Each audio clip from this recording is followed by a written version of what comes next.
all nice and fancy, isn't Oh, it? bro, Is that a new update? that's exciting. On air now. Yeah, I didn't have that Wow. yesterday. I Wow. know. I noticed everything was more clear as well. It's like the old days of broadcasting. We are on the air. I like it. That's cool. It's got a nice vintage touch to it. Mm, mm, mm, mm. So yeah, so everyone, if you're there in the chat, welcome to the Medieval Buzz with the Creative Contessa and Irish Medieval History. I'm Rachel from the Creative Contessa, and this is my friend and colleague Philip from Irish Medieval History. So it's been a while, hasn't it, Philip, since we've been God, together on the air? wasn't it like a month or two that you've Yeah, been yeah, yeah. It's gallivanting been, off? what date is it? Yeah, I left. Yeah, it's been almost 2 months because I Mm. left. I left at the end of September, went on my round the world tour, did some medieval living history in and amongst the traveling, and then finally got back. And Mm. so Yeah, here you we definitely have to are. tell us all about it because I've had a ton of people going onto my Patreon, and I what's funny actually is that they'll tell me, they'll be doing their introduction and they'll be like, "Oh, I do living history and stuff," and I'm like, "That's funny. Do you know Creative Contessa?" And they'll be like, "Oh, I met her, or I know her channel and stuff," and I'm like, "No way!" And they would have like learned A, B, and C off of you, or how to make this and that, and I'm like, "That's class." Small world, especially with YouTube, like. Yeah, so if you could just let us know if the sound is good on your end, because how it sounds to us may not be how it sounds to you, and also how the visuals are. Because Mm. again, how it looks to us may not be how it looks to you. So input is always a good thing. Yeah. Oh, for sure. Can you see the total numbers? I think that might be the only thing they've actually removed because before they had the total numbers up. So unfortunately, I actually can't hear you now. Like, Oh, you can't hear me now? like I can hear you right there, and then you fade off, and then you come back on, and then you fade off again. Oh, right. So That's not that good. could be, if the sound is good for them and it's not good for me, God knows what that's about. Oh, no, Let no. me see. That's fun. Volume seems good. Oh, I don't know. Maybe it's just the Oh, way the internet is right now, booming around the place. Because we recently had typhoons and stuff, didn't we? it's so you and I, who are actually close to each other because Mm, we're in the same, like, not only the same hemisphere, like the same time zone. mm, And we can't I can't hear you properly. That is fun. Let me mm. see if I change it to that, if it works better. Sometimes you just have to click on things multiple times. Yeah, I know, right? Mess around with it for a good bit. That's the joys of the internet. How is everyone doing today? How's everyone this morning? Oh, I've there's a been. lot of solar storms causing issues. Yes, I Uh, knew it. Fantastic. Makes me so happy. oh, Um, you love technology, don't you, Rachel? yeah, how is everyone doing? Yeah, I spent the last lots of weeks, traveling to some very historic spaces. I got to go into Topkapi Palace, which has been the harem of which has been restored. So you can Wow. actually go into the what I guess English speakers usually say is the harem, Mm, and you can go and see how the imperial family lived for 600 years, basically. wow. Yeah. That's absolutely Um, amazing. Like, and everyone thinks when they think of a harem, right? They think of naked women just sort of indolently lying about, waiting to, be at the beck and call of the sultan. And that is absolutely not what the harem was at all. mm, It was literally just the private residence for the imperial family, the yeah. whole family. But family is medieval in the sense of the word family. So it means all of their servants, all Mm, of the eunuchs, their private cooks, their tailors, their maids, their valets, all the children, all the levels of the family. So it was a big chunk of the palace, and it was not at all devoted to indolence. Quite the mm, opposite, in fact. So it's very interesting to go into those spaces and see the places where people actually live their daily lives mm, versus the throne rooms and the reception halls, which were very formal in nature. So mm. it was really they've just restored them, so there's it was really lovely to see these freshly restored spaces, but it costs an arm and a leg to go in now. They're charging 50 55 euros per person. Oh my Per God. person. They're really If you are taking not money a there. Turkish resident. Oh, Like, that's wild. yeah. I wonder why they're I charging so much. I suppose people are kind of stuck to pay, aren't they? Though, especially when you come that far, which is kind of annoying because I'm mad into the history to do with the Ottoman Empire and stuff. Because even last night there was a woman I was listening to. I was going through the stuff, and she only had 50 views on her YouTube video, and the video is so good. It literally just came out last night, and I was listening to it. Only has 50 views. She only has, I think, like 300 subscribers, and she's a Turkish girl, and she covers the history of the Ottoman Empire. And she was covering the history of the women in the Ottoman court, which we hear barely little about on mainstream media. And God, her information was absolutely amazing. And I just wanted to kind of, get so much more, because at the time we hear so much about Tudor women. Like anytime anybody ever thinks about 16th century, the era of the 16th century, straight away people are straight away gunning after, like, I don't want to be like offensive or anything, but they're either after the women in geishas in Japan, or they're after Tudor England. From what I recall, like those are always the two main subjects everyone's always after when it comes down to the 16th century. So to hear about the women in the Ottoman court, I was like, oh my God, like, tell me more about this. But I seen her views, and the video is absolutely really good. Sound to be like tweaked a wee bit, but and this is like the pot calling the kettle black, like, here, because my sound is absolutely terrible most of the time. But her video was absolutely amazing, and to see she only got 50 views. I don't think I can have a quick scan over it now because I've got so much on my history browser. But like, to see her just with 50 views, I was like, geez. And this is the annoying thing about the algorithm and stuff, is it buries so much information, and yet the poppy garbage like is literally up in the top. Anything to do with like naked Celtic people running around and stuff, and you're like, that's the top of the top. But if you want to find anything on like Irish monastic settlements or women in the Ottoman courts, you really have to delve in there to find that sort of information. Like, yeah, it's really not easy, especially so much of the information is in Turkish or Arabic. Oh, yeah. That's also very true. So and if it's before the 20th century, even if it's in Turkish, it's written with the Arabic alphabet. So trying to find that kind of information, it's not accessible to people who aren't scholars in those languages. So yeah, but Twitchy Khan, you're absolutely right. It's extortionate. 55 euros per person to go into the palace. But I actually did a full recorded walkthrough of the harem, an hour and a half long. So you don't have to pay the 55 euros if you don't want. You can just go to my channel and go take the walkthrough yourself. Because yeah, it's sad that they're charging so much, and I thought that would mean that there would be a lot fewer people there. It did not. It absolutely did not mean that. It was still chock-a-block with humanity. In part because the Turks don't have to pay them, and like their entry fee is nominal. It's like a couple of euros for them to go in. So they treat it like it's a nice public space, basically, to go and spend a lovely afternoon. And then, the tourists who've traveled God knows how far to get there, once they get there, they say, well, it's 55 euros, but I'm probably not coming back, so I guess I'll pay it.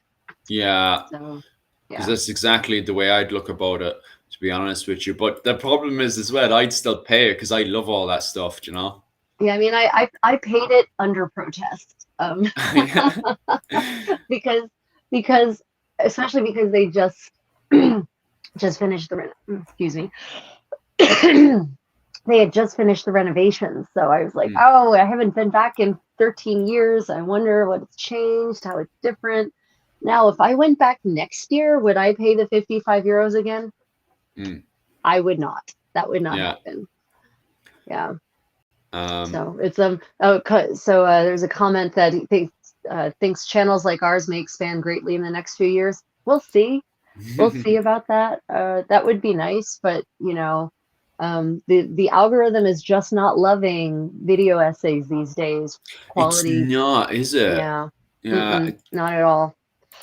Not in the least. And what's crazy about it is if my new video essay on medieval rings, the fascinating lives of medieval rings. Everyone who's watched it loves it and talks about how amazing and informative it is and well written and great production values. Not a single fucking AI picture anywhere in there. Excuse my language, but there it is. Only original imagery, only medieval imagery or footage I filmed myself, and it's got like 200 views. So yeah, it's just they're not the algorithm is not rewarding quality video essay documentary content. It just isn't. Yeah, absolutely pain, to be quite honest with you. And it is very, very annoying because if you make a poppy 10-minute to 20-minute video, that jumps straight up to the algorithm. Like the more poppyish it is, the more it's purposely pushed up. Yeah. And it doesn't help as well. Like I don't want to get into the politics of it, but there's a lot of politics happening behind the scenes. And the moment the algorithm picks up any of this stuff that it's disagreeing with, which is, I don't want to get into the political side of it for sure, but it will literally drop that video down to the bottom of it. Like it will bury that video. So if you're getting into YouTube and stuff, like the two places you really want to go is either into the the economics and finances, because that's where the money's at, or you want to get into making pop videos. History videos right now. Shorts, I don't think shorts are too bad, and going live seems to be the way forward. But when it comes down to making those 20-minute videos, they just keep getting buried right now. And that's to do with the algorithm gets more of a buzz out of poppy videos, but also on top of that as well, if you trigger anything that they disagree with, that will drop like a fly, especially right now with all the politics kicking off. Like so basically what I'm going to do is I'm going to take that ring video, right, and I'm going to run it through my this Restream platform we use has a really clever bit of software that will actually cut long format videos up into chunks that it thinks are going to be popular, and I'm probably going to spin off a whole bunch of shorts from it, and those shorts will do orders of magnitude better than the video itself did. So that's where we're at in the ecosystem, unfortunately. Yep, 100%. I have no clue what's going on. I think maybe stuff can't just get buried if you do it in a short compared to those longer 10 to 20-minute videos and stuff. It's absolutely crazy. I hope you don't mind, Rachel. I actually sent the link of that. I found that girl's video while we were talking there, and I actually just shoved it into the chat there. Share that stuff. Because her video is support absolutely our fellow amazing. history creators. Historian Hilly is her name, and that video only has 126 views, and it's on Ottoman women. It's absolutely amazing. And she has I take that back. She actually has 3,000 subscribers, but it shows how long format videos are getting buried right now. Because if she has 3,000 subscribers, she should be hitting around the 1,000 mark, and yet it's only 126 views. Solid proof of what's actually going on right now. What the hell is going on? It's wild. It took me, what year is it? It took me 2 years of hard work to hit 1,000. Yeah. 2 years. And I was actively sharing my videos on every medievalist group I could find. And it took me 2 years to hit 1,000 subscribers. Yeah. So the algorithm just doesn't know what to do with us. It really doesn't. And I don't know about you. I do not want to sell out and become a vapid pop history channel. That's not. Stop the next Metatron, is it? It's not my style. It's not what I stand for, and it's not what I believe in terms of historical scholarship. So I don't want to be that. I don't want to be that person. Yeah. I'm on that whole thing as well, but I'm still having sound issues with you, unfortunately. Like you literally come in and you come out, and you come in and you come out, and that's frustrating that everyone else can hear you Mm, and I can't. And I've changed sound devices like 3 times now. okay. So How's it? Can everyone else hear me fine, or is it just let me have a okay, go I'm gonna around? disconnect my headphones and reconnect them one more time in the hopes that it fixes it. Mm.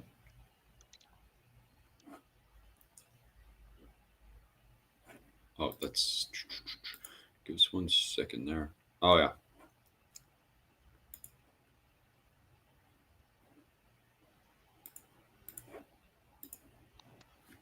Okay, try this again. Mm. Yeah, no, it's all me, guys. No. Trust me, it's me. Um, I might have to go without the headset this time. It's just not. Yeah, I've noticed that as well, Susan, that sometimes I'm not getting notifications as well. And that's been Okay, happening for the last 5 years now, where now I people can't have been hear anything. subscribing, especially to historians. Yep, I And can see Philip talking. and they've been subscribing to historians, even ringing the bell button and still not getting notifications. It's literally whatever is popular right now, like, and goes on to the newsfeed. But that's whatever is YouTube's purposely promoting, do you know? Yeah. Okay, well, I could hear you say all that, so that's All right, great. that's grand.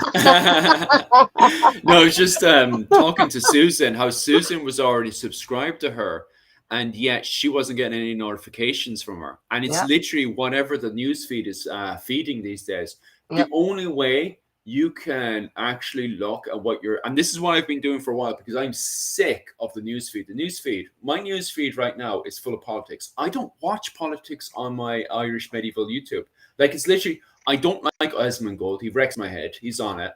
I have okay. There's a woman who specializes in full plate armor. Um, she's on my news feed right now. She's very good. But the rest of it, I've got so much politics on my news feed, and I don't even like watching politics on the Irish medieval, my Irish medieval YouTube thing. And yet, it's Right. purposely trying to push agendas on me. The only way I can actually look at what I want to look at is I have to go down to from home. I have to push down to subscribers, and then that's the kind of news feed I want to see. I can see exactly the now and Yeah. then of exactly what's happening now. So the only way I can get to see the YouTube I want to see is if I go down to my subscribers and I can see exactly what's new and happening now.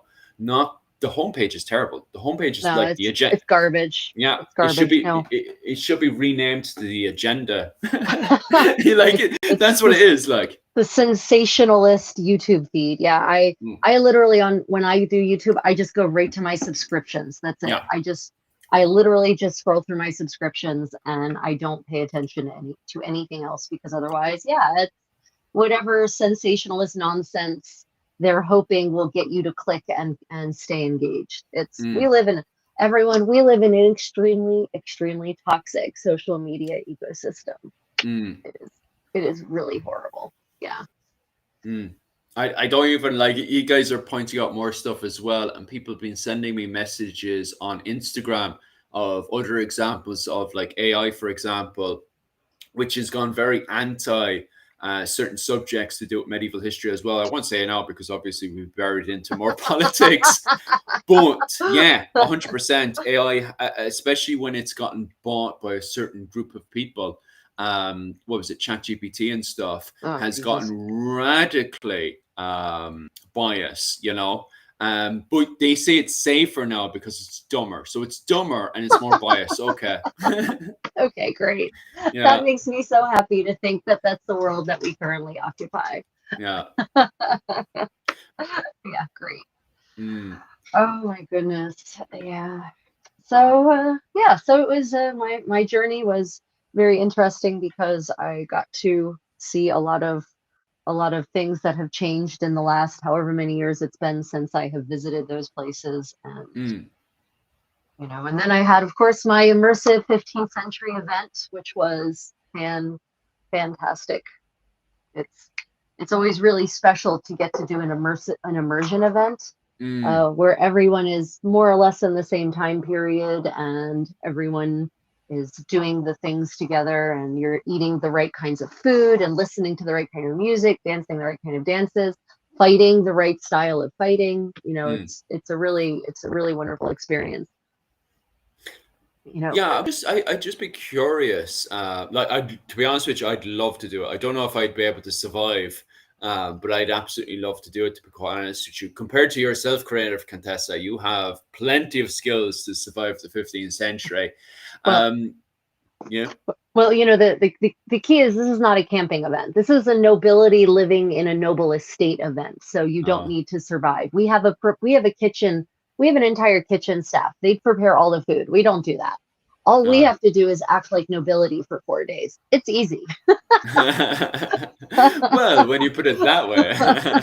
It's real easy. This is not a encampment where you're doing the drudgery, the drudge work. No. We have people for that.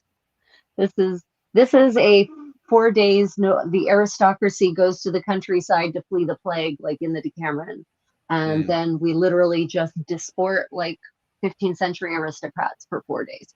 Really easy. The easiest thing you can do, really.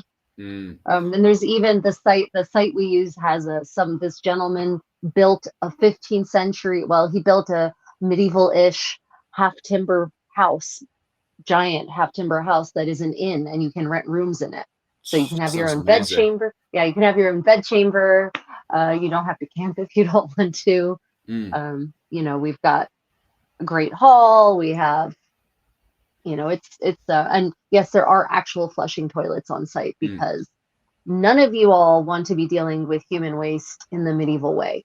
No one should want that. And honestly, it's a recipe to contract some nasty infections. So there are certain aspects of medieval life that I think we don't need to reenact. Just saying. Yeah, that's definitely for sure. Although I did do like the closest one I've done to that one, although I wouldn't, well, to me it sort of was 24/7-ish because I was still wearing the same clothing even after the event. So the normal hours was between 9 to 6, and then after 6 you could do what you want. But most of us always stayed in kit and stuff. But this one was done not in a tent area. It was done in the Cranogues in Ireland, just off of Bunratty Castle, where we all stayed in the roundhouses and stuff, and we were paid as well, so it was absolutely amazing. And that was so fun. But what I found very interesting was how hot and nice and comfortable the roundhouses were. Once you get the fire going in the center, oh my God, it was so comfortable. Like you didn't want to leave the roundhouse. Of course, you had to use the toilet and stuff, but like it was horrible trying to leave. But okay, so I've of course done encampment events where at nighttime it's gotten down to freezing, and you do make some. The conversation that I've had with myself in the middle of the night goes like this: "Wow, I really have to pee." Yeah. But do I? or can I just wait until the sun rises and gets a little warmer than it is right now, right? Those are the encampments where I have actually chamber pots for the win. That's all I've got to say for you. Yeah. Like in that encampment situation when it's freezing cold, literally freezing cold, not metaphor, it's freezing, and your bladder is just overwhelmingly full, then the chamber pot comes out and you use it for its purpose, and then the next morning you can take the chamber pot discreetly to the flushing toilet and flush it, because again, people who own those properties don't want you eliminating your waste in the fully medieval way. They really they don't want that. Yeah, it kind of stinks a wee bit. Did they have toilet paper in the medieval period? No. We were using moss in the what was it, medieval Ireland? It depends on where you were, but paper definitely not. Paper was crazy expensive. You would not wipe your butt with paper in the medieval era. There were cloths. There would be cloths, like a cloth would be there for you to wipe your butt with. Now, I know some of you are going to say this is pretty horrifying, what I'm about to say, but generally it was communal, so it was shared. Yeah. The Romans had a sponge on a stick, which is pretty nice. but they did not have toilet paper. No, but they definitely did clean their nether regions after evacuating their systems of waste products. They didn't just put their clothes back on and keep on going. Yeah, for sure. Just popping into the comment section there and see if there's any juicy ones. What's I'm trying to, because some of the conversations have kicked off and I'm trying to catch up to some of them. All right, like, let me see. I posted on Discord a book on medieval monastic life, and can you send it? Well, Twitchy Witch is on Discord. She can she can just go check it out there. oh yeah, we all have Discords we have to advertise. Yeah, right. Yeah. Oh, okay. Did she? Okay. Handsome. I don't know where my needle, the pin cases are. They're not in my poof. I don't know where you put them. Yes. Yeah, but I need like the actual needle cases. I don't know. It's in the other pouch. Oh, okay. If you could please find it. Yeah. So let's see any other conversations. Oh, Takeda says it got a few, had 2 nights that got down to, -1 degree centigrade. Yeah, I've camped in Sweden in May, in early May, for 10 days, and there were many nights where it got down to -5. Yeah, Sweden is terrifying because if you don't have the right camping set, you can actually just not be with the living world anymore. You do definitely need, and I mean, thankfully I've got the full 15th century luxury, so I've got a rope bed and feather mattresses and a canopy. But the canopy becomes essential in those conditions because your tent within a tent is really important when it gets down to -5 or -10. Yeah.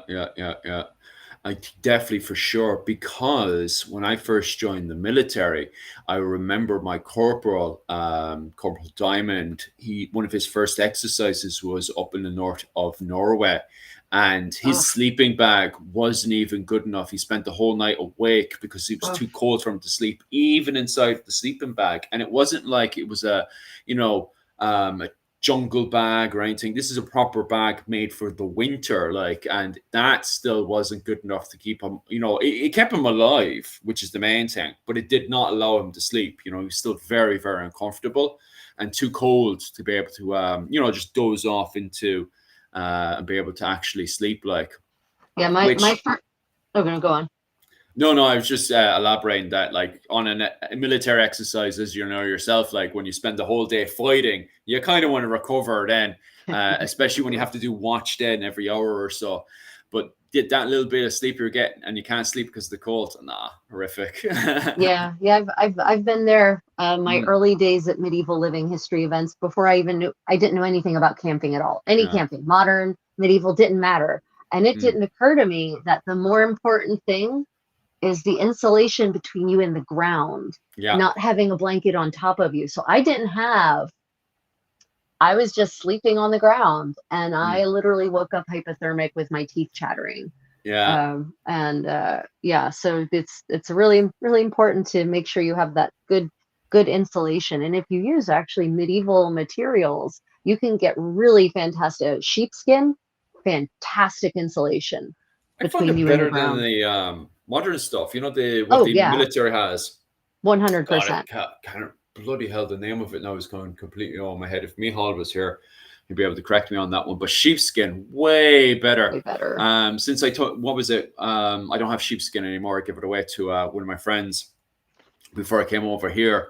But God, I literally just put the sheepskin down and then my sleeping bag on top of that, and oh God, was it comfortable. So much better. And then if I got inside of a roundhouse, good luck. I just put the sheepskin over me and just go off to sleep. And there's not even any need for that. They just get so warm and nice. Oh, so comfortable. Yeah, it's like being hugged by a lovely mother sheep, just taking care of her lamb. By the way, for the kitty lovers out there, the lanolin in sheep's wool actually triggers the hormonal response of a nursing kitten in cats, which is why cats are attracted to wool things, the more like a sheep it smells, the more they're actually like triggered into being kittens again. That's So crazy. yeah, so that's why, the cats will actually go after wool things and start kneading it and suckling on it, because they literally think like, I'm a kitten again, I'm nursing. That's my mommy. Yeah. So My brain is trying to come up with a joke for how some men behave, but I can't. Every time I come up with a joke, my brain is like, I can't say that live. that would be a permaban. Yeah. Especially the kind of people watching us. Yeah, no kidding. Oh my Yeah. god. Yeah, so yeah, the 15th century event I was doing was absolutely not like any of that. It was luxury, 15th century luxury all the way. Even though it did get cold, which honestly, if I have to choose between a hot 15th century event and a cold 15th century event, I will take the cold event every time, because then I can wear all the clothes and be comfortable. Whereas, if it's hot, okay, I'll still wear all the clothes because I'm crazy, but most of my fellow reenactors won't, right? They'll wander around in their skivvies rather than suffer in the heat. So, it was actually nice to have everyone wearing all the layers. Their smock and their doublet and their gowns and something maybe even on top of that. Whereas normally it's, a bunch of men running around in hosen and doublets, and maybe not even doublets, maybe just shirts. So, and I need to get into 15th century reenactment. I need to learn these terms properly. You do. It is the way. Yeah, because I just for the chat there, I've done 10th century reenactment in Ireland. Absolutely fun and amazing. The problem though with 10th century reenactment is you just learn so limited terms like linen, wool, tunic, etc., etc.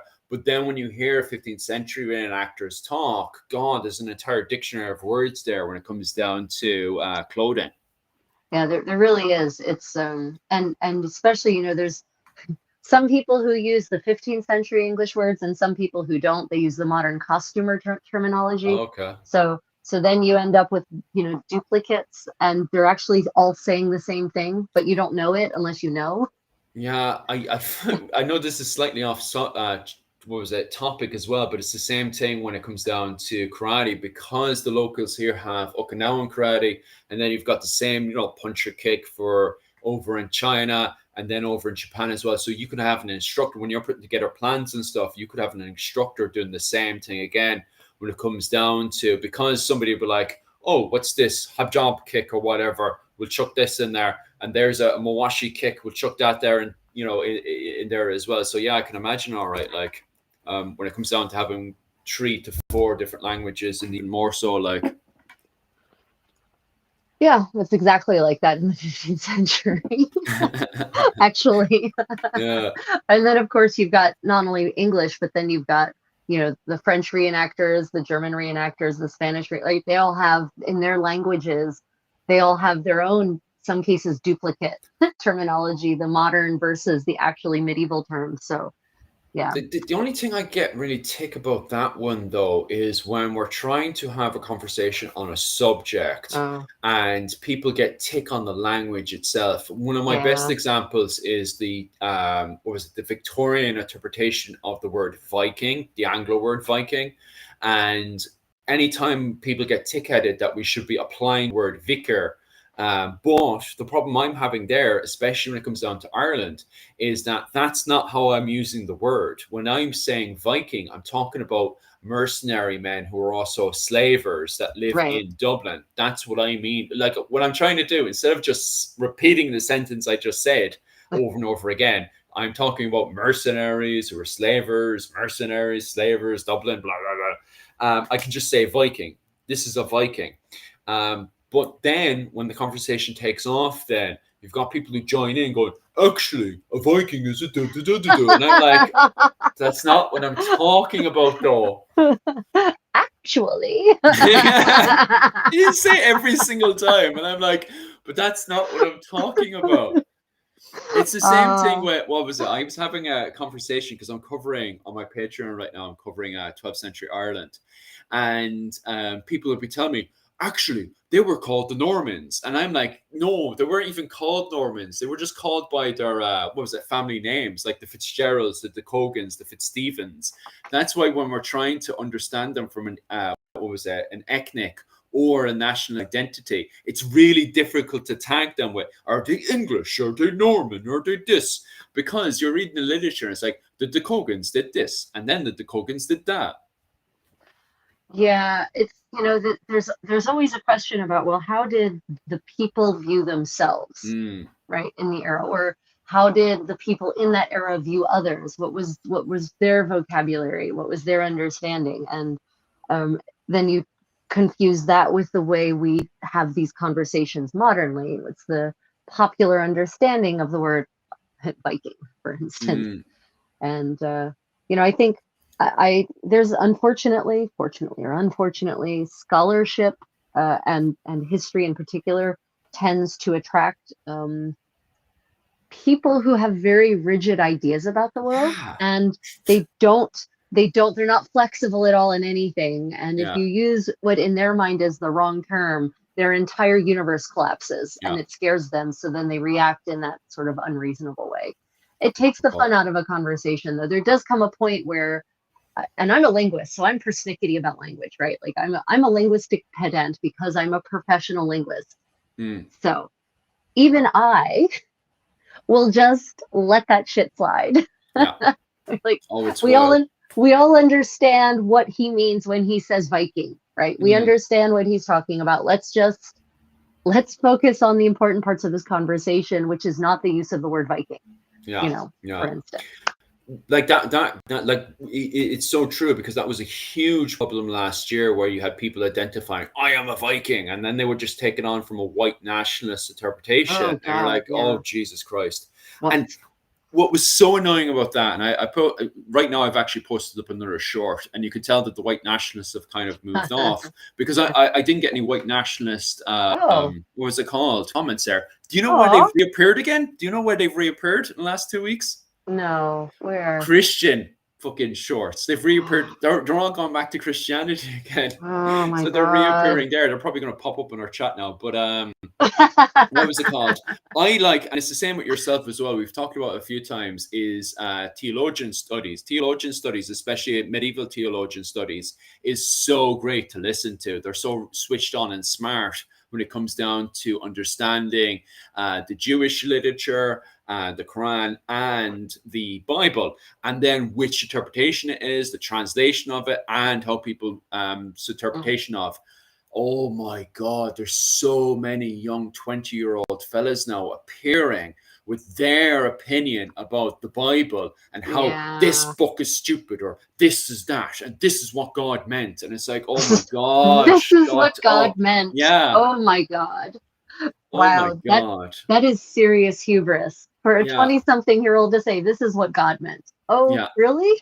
Okay. Oh, it's packed with it. Like, you go over to the shorts now, and it's like, I'm a newly converted Catholic, and it's like, I've spent my whole life as a Catholic, and you're trying to tell me what clothes I can wear. Okay, did you look exactly into what clothes we have to wear? Wool and linen. I am wearing a plastic t-shirt. Oh, okay. So you're just going to wear a plastic t-shirt. That's how you're going to get around that. Well, Rachel, it's off to the fire with you. Oh, yeah, seriously. Yeah, I've got my wool and my linen. Oh, no. Converts are the worst, though. They are the zealotry of a convert is often hard to tolerate for those of us who've been doing this our whole lives. Yeah. Like, look, I've been a Catholic since I was born, and I don't need you to mansplain or womansplain Catholicism to me. Thank you. 100%. Oh, stop. Them as well. Like, they're all bad. But but at the same time, don't get me wrong. If the algorithm says that it's time to talk about theologian studies, then no problems there. As long as we're doing it from a intelligent medieval perspective, a scholarly perspective. Yeah, scholarly perspective. It just means that we have to be quite cute in our words, I guess. Yeah. Just constantly use the wool and linen trick, maybe. I don't know. So, what's your underwear made out of? Yeah. Well, so there has actually been quite a bit of news Mm, since we last met, and so today's format, everyone, we're going to talk about there's some really fun things that have been discovered and rediscovered in a couple of cases, actually, in the medieval world, the world of medieval archaeology. And then we're going to discuss a topic that has been making the rounds recently: mm. hygiene in Tudor England and adjacent places. Philip, can you explain what started this part of our buzz? This seems to have sprung up recently.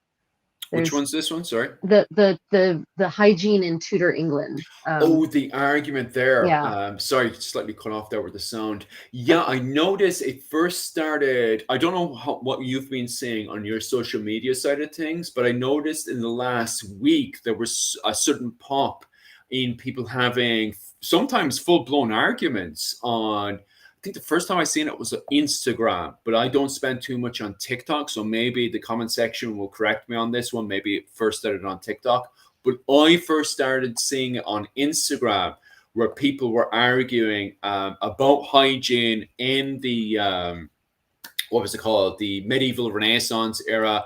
The main argument of debate right now is the 16th century, but I do know we were having the same conversation a few months back when Kingdom Come first came out because there were right. bats in it. Yeah, People there were. didn't know there were bats in the medieval era, which is, fair enough. If you've never touched medieval studies before, you're going to be unaware that medieval people had bats. So It's true. because this was pop history and stuff, it was a great time for us to have a conversation on that. So I'm assuming the conversation has kind of just evolved into from the 15th century into the 16th century. And this is where the arguments are starting to kick off about hygiene in the 16th century, where people are making various arguments about different techniques that are happening. And some people are just saying people weren't washing at all during the 16th century, as you were saying there, with the rise of syphilis, which, Yeah. it is an interesting conversation to have. Yeah, so that's just a preview because we've got some good stuff about uh, hygiene in the truth of hygiene in Tudor England Mm. coming up. But let's get to the news. Oh, nice. So what do we have here? Should be your skull feller, is it?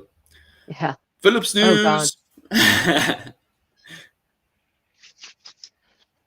Oh, yeah, the Okay. Duke of the Skull. First off, I'd like to massively apologize for me, especially any Hungarians that we have in the comment section today, because I'm going to absolutely butcher your language. I apologize so much. If you guys want the correct spelling of this, I can easily pop over and send you guys the correct spelling for anything that I'm going to butcher today. But I'll try to make it as simple as possible in my pronunciations. But basically, the skull you are looking at right now is the skull of, and this is the Anglo, or was it pronunciation, is Duke Ban of Moscow. So I'm probably butchered all of that there, quite literally like his skull.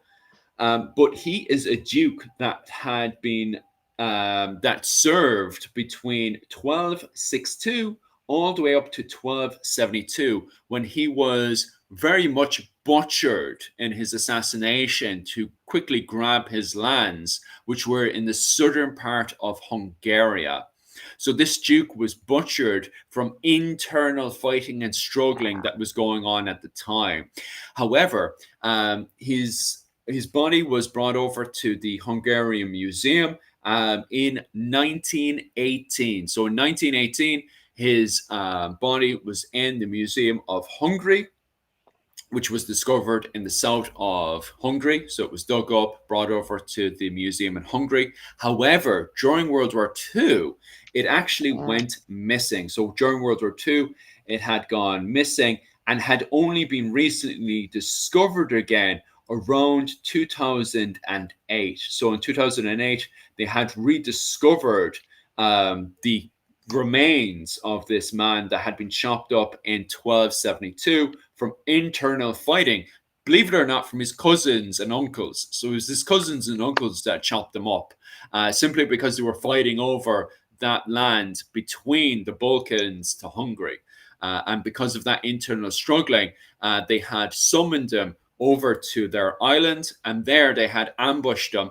One person started hacking him from the front. So you can see the frontal damage there on the initial one. That is some gruesome stuff. I mean, so for those who don't know, the skull is the hardest bone in the body. So yeah. But what's terrifying is that from the study of that skull, we actually know that he was knocked out cold from the concussion. So that blow did not kill him. It caused him to become concussed. And there, as he was falling to the ground, he was stabbed multiple times by two men behind him, which, according to the literature, most likely was his cousins. So in front of him, the person that caused the blow to the front of him most likely was his uncle. And then his cousins were behind him to continue the attack and the assault on him.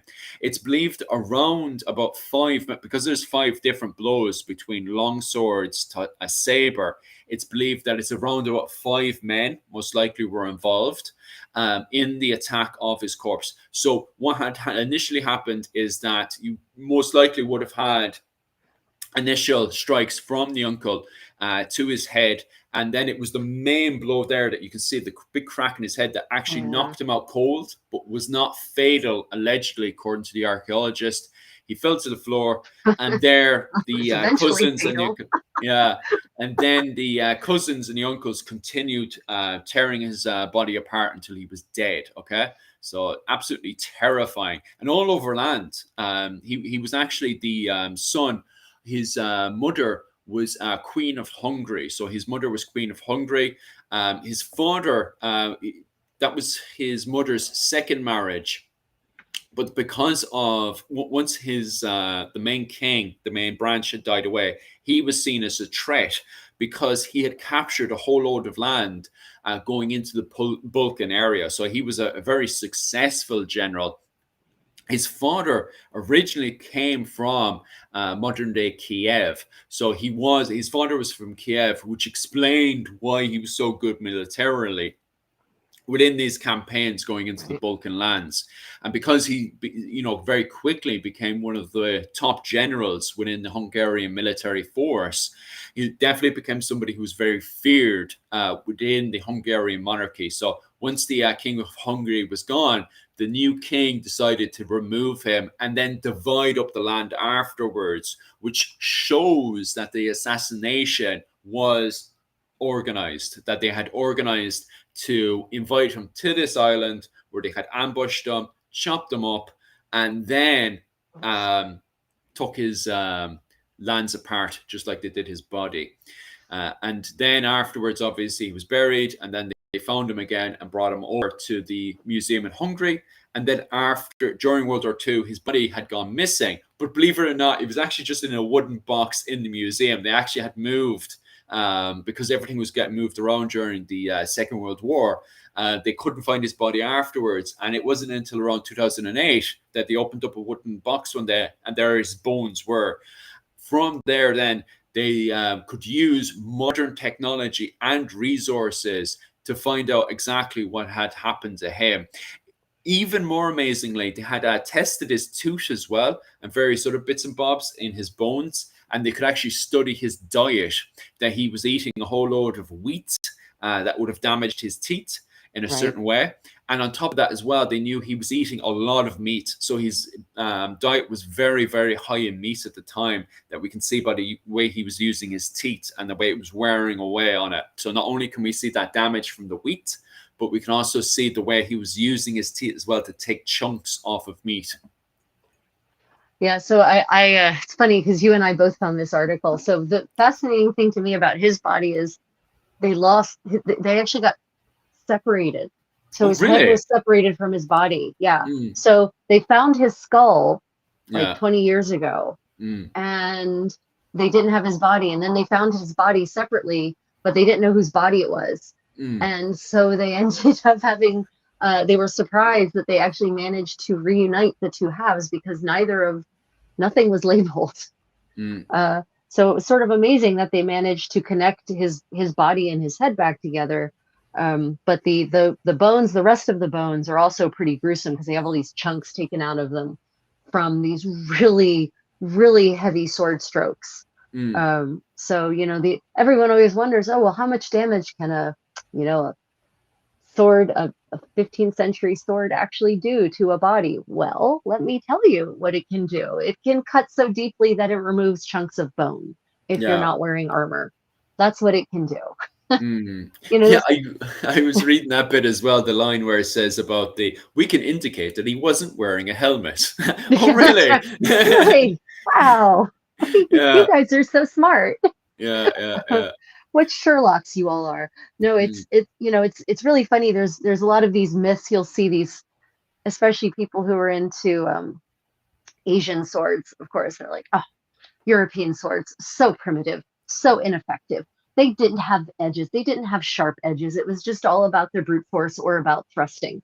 mm, Well, it it wasn't thrust that took big deep grooves out of his bones. It was the broad blade, the edge of this blade that took it mm, out. So here we have unfortunate prima facie evidence of the efficacy of the cutting action of a medieval sword.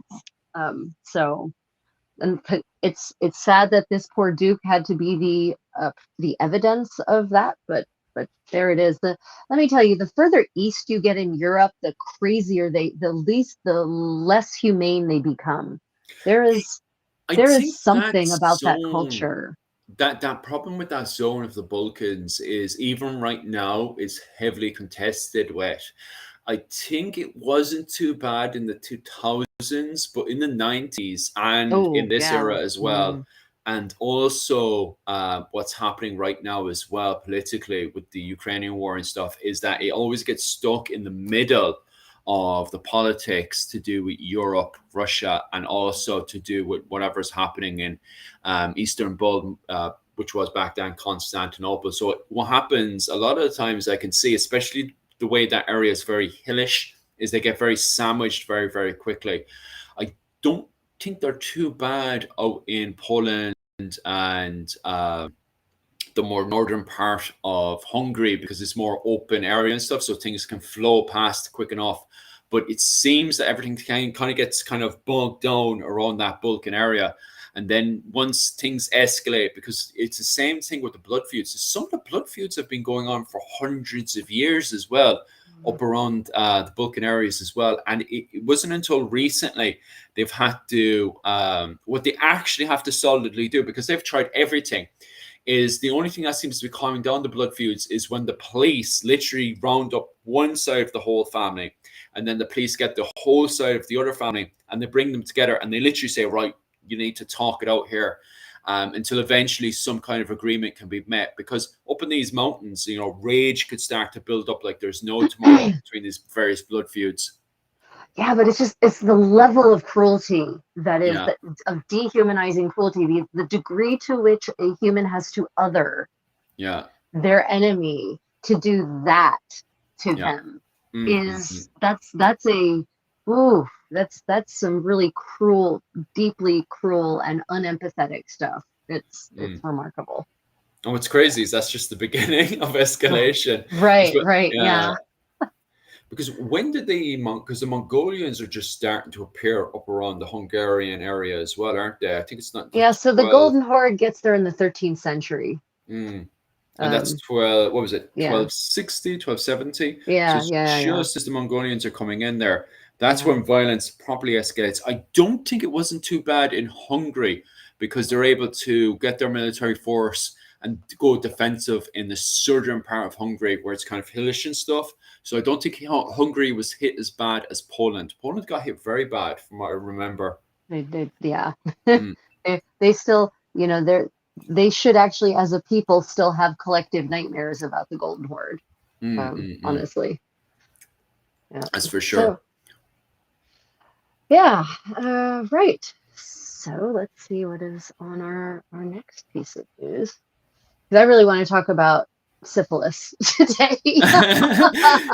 What, the comment section would just want to talk about syphilis. My Okay. wife is always mad into studying because of the way it changes and morphs The body. human physiology. Yeah, it's pretty Yeah, gross. yeah. It's pretty grotesque. We are over in Wales now.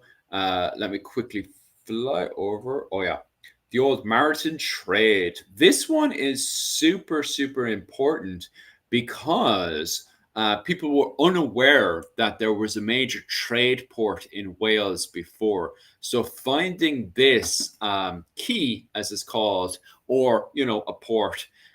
Here we can actually see the remains of it. You can actually see a wee bit of it there. And also there's a merchant's house inside there, right there. So you can see both the merchant's house there and the key itself. And what's also really amazing about this one as well is the fact that they also found a rubbish pit. And the rubbish pit was absolutely amazing because not only did we find, bits of diet, we also found was it, leftovers of clothing and all that sort of stuff. But they actually found a load of pots, like loads of clay pots from the traveling that was going around the place. One of the best ones in there was a Spanish pot that they found inside of there, which indicates that this was a trade port that was going as far as Spain at the time, and perhaps was bringing over Spanish wine, which is pretty amazing, to be quite honest with you. From what I was reading and stuff. So what's the date? Just because medieval's 1,000 years. So give us a quick. Oh yeah, so this was first constructed in the 12th century. So just as we're having the arrival of the Normans coming over, we have the construction in the 12th century of this quay. Which was built by the Welsh, from my understanding. It wasn't built from the Normans per se, but it's very, very fascinating because of the fact that before this, we thought most of the trade coming into this area was coming from Bristol, because Bristol was the major port. Now, Bristol and this port were trading with one another. However, the fact that this was also a major trade port is really, really good for our understanding of the development of the Welsh. Just because the Welsh, now we know that the Welsh were far more developed than what we previous thought. Especially if a lot of people have this understanding that, the Welsh people running around in 10th century clothing, or worse again, that they were running around half naked and stuff. Yeah. A port like this, which is a major port, completely changes people's interpretation of how the Welsh were at the time. Well, I mean, I love that they found, these trade goods, right? These commodities that reflect long, far-flung connections. Spain is not around the corner by 13th or 12th century standards. No, it's not. So that's I love to find those connections that show the network that was the medieval world, and especially in places like Wales. As you said, Wales is kind of like the redheaded, as we say in America, the redheaded stepchild of the Isles. It gets forgotten as being its own polity even for centuries, right? And it's so frustrating because it's the realm of King Arthur. It has all of that Roman history behind it. Right. And even when Tudor, Henry the VII appears, he plays on that propaganda, of being the resurrected King Arthur. So it's always the thing of them trying to restore and reclaim all of their land of Britain. So it is very funny that we have interpretation that they are backwards, that they are, the naked Celtic, uncivilized people, when that's definitely not how they seen themselves. They literally seen themselves as the successors of Rome, of King Arthur. That's their interpretation of the world. So it is very funny that we have a lot of the times a very backwards interpretation. So hopefully with this port, and you can actually go over and have a good gawker as well. There's no high walls or anything. So if you are in Wales at the time, and it's the same with the next woman we'll talk about in Lancaster, you can go and have a gawk as well. What I'll do is I'll post up the spelling into chat, so chat can actually see the spelling of the port of this. So if they are in Wales, they can have an old gawk for themselves. Because my pronunciation will be terrible, because I'll take it from an Irish perspective, which is Loch Hor. Port. Give us a second. There's a castle there as well, so you guys can have an old gawk at the castle that's in the area. There we go. and I'll actually just copy this so I can just send it over to my own. So can we have a recap of the goods that they found, the trade goods at the site? So from what I was scanning through this, what was it, yesterday and this morning, it was mostly pottery. A lot of pottery was brought over. You also had, it was mostly the pottery that they were excited about, and that was found in the pit. The pit also had remains of clothing, food, bones. What else did they have? Oh yeah, and so we have various finds from France. It's mostly the pottery finds right now, which is quite good. Remembering that they're still in the middle of the investigation right now, so they haven't, like, you're mostly getting words out of the interviews and stuff like, oh, wealthy merchant from the pit. It's mostly broad terms and stuff that I was finding when I was going through my own stuff right now. So what you're saying is this is pretty recent and they haven't published official archaeology reports or anything. I like haven't that come yet. across anything exactly what you said there that's very new, and it's mostly interviews that I'm seeing online. That's mostly just saying, those broad terms like, this is mostly in the pit. We found a whole load of clay goods. This is what we're excited for. We've also found bits of clothing. We've also found bits of fish. Fish is in there as well, and also bits of food and various bones and stuff. So it's the typical stuff that you find when there's a recent dig. Right. Well, that's I'll be excited to see once they finish the excavations and the survey to see exactly, if they publish more details. Especially the textiles excite me a lot. The textiles excite me quite a lot because there isn't very much in terms of medieval textiles that have survived from medieval Wales. So that's pretty exciting to me personally as a textile lover, a lover of fabric. Let's see. Twitchy Witch had, unfortunately, that's, a lot of the fact that Wales is forgotten is because of the English oppression of Welsh culture and history. Absolutely. Yeah. I actually, when I lived and worked in Germany, my boss was Welsh, but she was from the generation, the last generation where they were not allowed to speak Welsh. They weren't allowed to be taught Welsh. So she knew not a single word of Welsh because that was when it was still illegal to speak Welsh in the United Kingdom and to teach it in schools. Yeah. So she actually had no idea about Welsh as a language. Yeah. It's hard to believe that only happened about 100 years ago, that there was a complete crackdown of the language where they would put boards around people's necks and stuff, and every single time they would get something wrong, they would do a tick on the board, and then they would, at the end of the day, they would count up. They would send the child down to the principal's office and they would count every single tick. The principal would, every single tick on the board that the child had, and then punish the child accordingly, which was absolutely disgusting, to be honest with you. Like, horrifying. And it's what creates intergenerational violence, inherited patterns of abuse, and it is disgusting.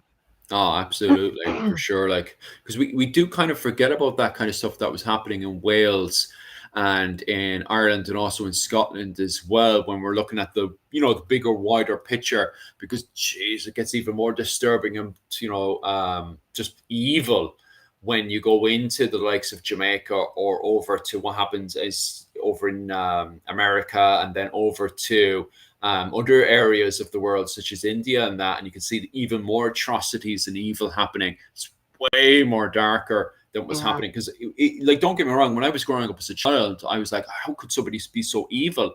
And then recently I was looking at stuff that was happening in the Caribbean islands, and oh my god, I'm actually, there was somebody who was a British historian, and believe it or not, he was conservative. He was a conservative British historian, and he was telling his viewers why he couldn't talk about slavery in the Caribbean wasn't the fact he didn't want to. It's because it was too disturbing for YouTube to be able to say it. It's real ugly. It's like King Leopold in Africa ugly. Yeah. Like it's disturbing. Like, Yeah. And then I went to, because I was like listening to this video and I was like, it couldn't be that bad, was it? Went and looked it up. Yes, you can't. You Yes, cannot talk about it. It's too dark. it's too It dark. literally is. The the Too, the, too evil. the things I am constantly, and I shouldn't be. By now I should no longer be amazed. And yet I am amazed when I read these tales of atrocities being committed on on any animal, on any Mm. creature, Yeah. but especially on a creature that looks like you. I mean, Yeah. really, right? That it's, how can you turn off your empathy? How can Mm. you other so deeply that you can commit acts that are literally unspeakable Mm. on a living creature that is sentient and feels pain and Yeah. screams and Mm. screams, and you can keep committing that atrocity even though they're screaming? I don't, yeah, it's, but Mm. I'm American, so I'm just gonna leave that there for Yeah, everyone we leave with a positive note that this is actually hope now, that we can see the Welsh in a much more civilized view, that they are, the people that were looking to inherit the civilization of King Arthur, instead of looking at them as a bunch of backwards barbarians at the right. side. I mean, but if you think about the medieval Welsh poet uh, culture of poetry, of Mm. bardic arts, of music, they were the most gifted at that, and it's something about their the language just lends itself to that kind of mellifluous sound, and so they absolutely were not barbaric. They were some of the most refined poets in Europe. Yeah.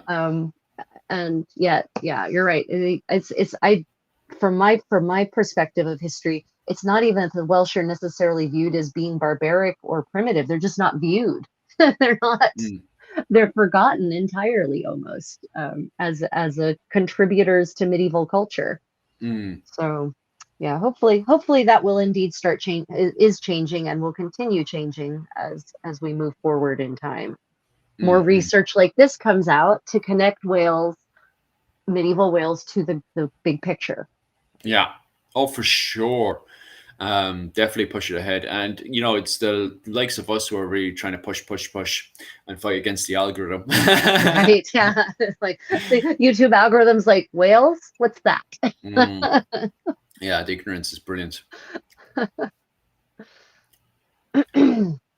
Yeah, I definitely agree with what the comment section is saying, for sure, like on the anti Gaelic attitude and all that kind of stuff, and the anti-Celtic attitude, full stuff. And the comments there that are pointing out the lack of education and also the mental illnesses that these people had, especially in the 19th century. It's definitely, yeah, I definitely fully agree with that. Like,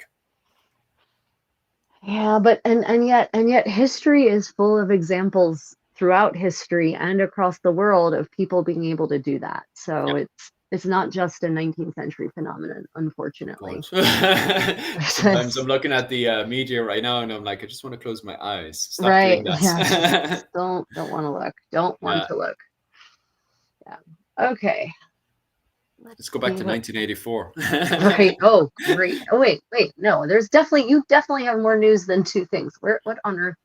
What was What are you the what other are one? I you can doing just talk about the other presentation? one as well. The other one was in Lancaster. Let me have a Prison quick breakthrough? What? present day Lancaster. Let me have a quick. So Because that so was here's the slide. It says prison breakthrough, deadly find. the dungeon that it was doing a pun on. This was Lancaster Marketplace, as it was called in the medieval period. They had done recent. Was it the archaeologists of University of Lancaster have recently done a archaeological dig in Lancaster, England, at the original Lancaster Marketplace. And while they were doing their archaeological dig, they found a perfect. Now, most of this had been destroyed in a car park in Lancaster. There was just a car park there, and the car park and previous buildings that had been built on top since the 1700s had destroyed the majority of this market. Right. However, they found the bits of the remains of a courthouse. They've also found, obviously, bits of the remains of a Roman era So they found bits, of the bricks that the Romans have and stuff. Right, They right. found bits of that, and they've also found alterations and changes and stuff that the Anglo-Saxons had done. So they found all bits of that, and then obviously you can see the damage that was done from buildings that were built on top of it from the 1700s onwards. However, they managed to find the bits of a courthouse. Give us 1 second there for my notes. Oh, yeah. So the courthouse itself that they found, which is the Würzburg Chamber, is dated to 1533. So they found the bits of that building from 1533. But what's even more amazing again is just under that, they found a perfectly, just by sheer miracle, perfectly intact, dungeon. So the dungeon was perfectly intact. At first, they were classifying it as a prison. However, because of the inhumane treatment, the way it would have been built and put together, it is now categorized as a dungeon, not a prison. Okay, so it was always kind of in that blur between what is a prison and what is a dungeon. But Right. because it's been proven to be so inhumane to keep a human inside there, it is now classified as a dungeon and not a prison. However, even if you look at the literature at the time, you have various historians from the mid 16th century that do classify it as either a prison or a dungeon. So even at the time, it was in the blur of what is a prison and what is a dungeon.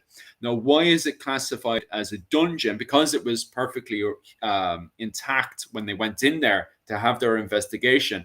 They found that it indicates that, first and foremost, because it was just pure brick and it did not have any what was it called, indication of any kind of, it didn't seem to show any signs of any bed that would have been placed there, both in the literature and the archaeology finds doesn't indicate any permanent bed that was placed in there. So people would have had to sleep in the very, very cold, stony flooring, and also around the dungeon as well is also pure stone, which isn't too bad during the summer months, but during the winter would have been definitely hellish for sure. However, what they have found indication-wise is chains just above the person's head. The chains seem to indicate that the person would have had their hands bound behind them and then tightened at the back, forcing their head to go down. And obviously, for long periods of time, this definitely indicates torture, which then, confirms this is a tick in a box. This is a dungeon, not a prison. However, even in the period itself, people would have, classed it between, would have referred to it and called it a prison. However, even when they did call it a prison, quote from one of the members of the clergy at the time, a most vile prison. So even at the time itself, it was blurring between the lines of what is a dungeon and what is a prison. Well, and linguistically, the word dungeon in the 15th century doesn't mean dungeon. Oh, really? So yeah, explain a lot of things. I think the 15th century word and prison is not a 15th century word either. I don't think.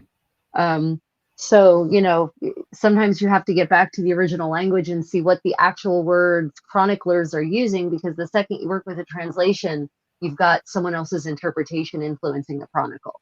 So it can be really important to go back to say if it's a chronicle in Latin, or it's a chronicle in French, or it's a chronicle in some dialect of medieval English, because even medieval English is just filled with dialect. England is a small country supposedly, and yet the dialects of English are pretty diverse in the 14th and 15th centuries. So you really need to get back to the original language instead of working from a translation, says the professional translator. I definitely agree with that one, especially when we're looking at the archaeological evidence and, people are having this discussion. Okay, so what defines a dungeon and what defines a prison? Well, maybe we should go back into the language itself and see what the discussion is. For instance, for those who don't know, stop it. What are you doing? No, bad, no biscuit. Dictionary. So those who don't know, there's an online Middle English dictionary that's run by the University of Michigan. And you can actually go and look up words that are Middle English technically, and you'll get definitions and examples. So I'm just going to go and put the word dungeon in and see what happens if we do that. Oh, I can share my screen maybe. I wonder if I can do that. I'm pretty certain I can do that. Screen share. Yes. Oh, nice. Pick the window. Let's pick the screen. Okay. Okay. So here is, can you see this? Is this something you can actually see? Not yet.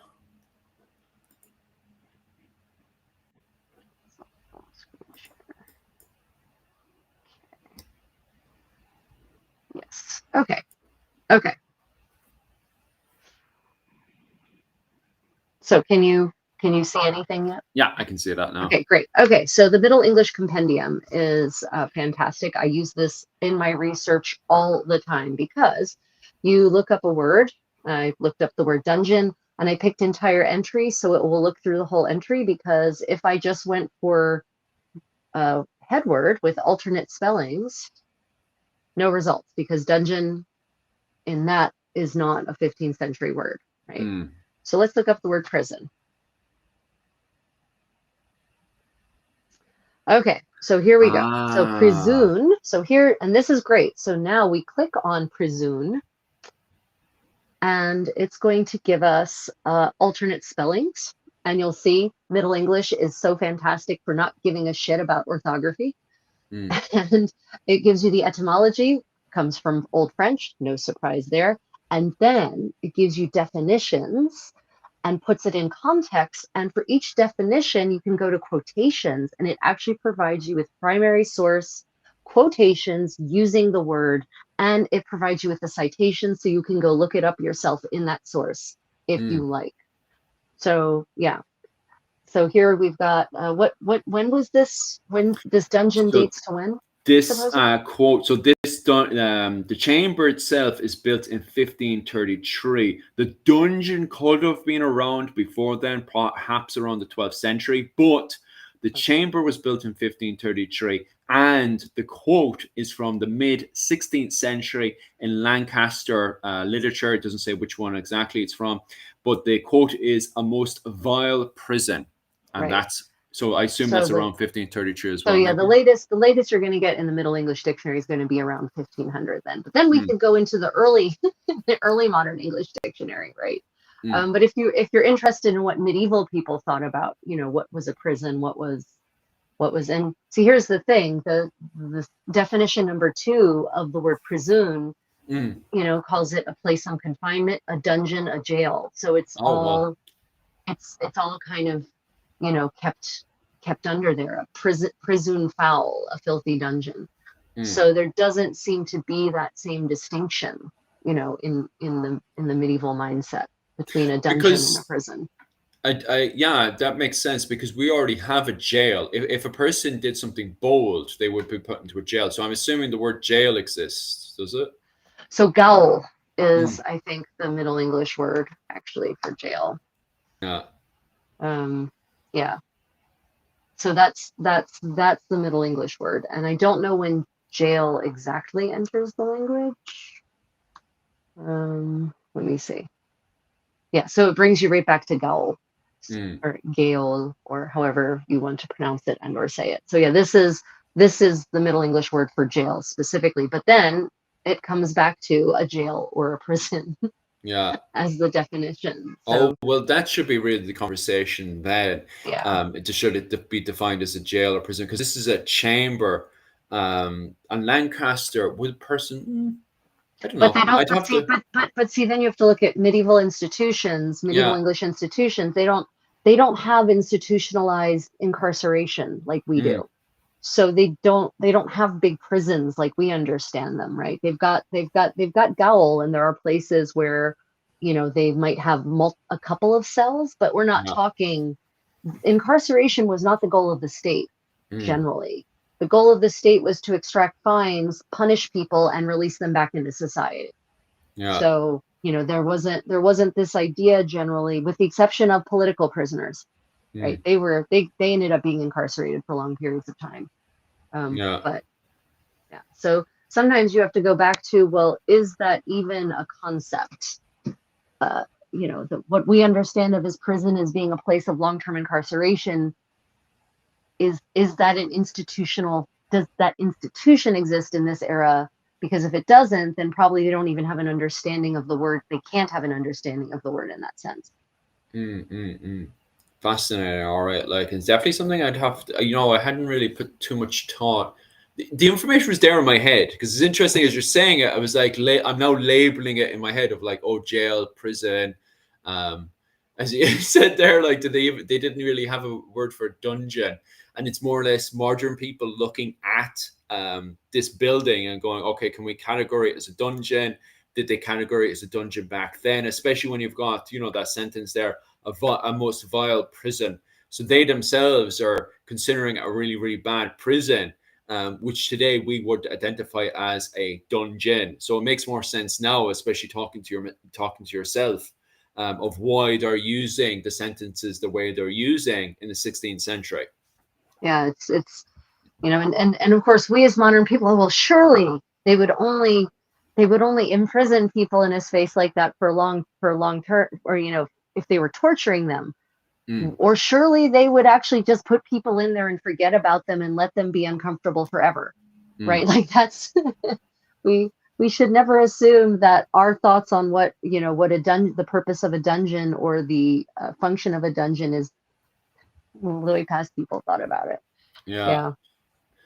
It's strange because sometimes I look at situations and stuff and I'm looking at this going, are they a sadist? Like, what's going on here? Why would you do that to another human being? It's the same thing what we were looking at before, when it comes down to the justification of what a lot of English were doing instead of Wales and Ireland. And it was always going back to, well, I'm civilizing them. I'm doing it for their own good.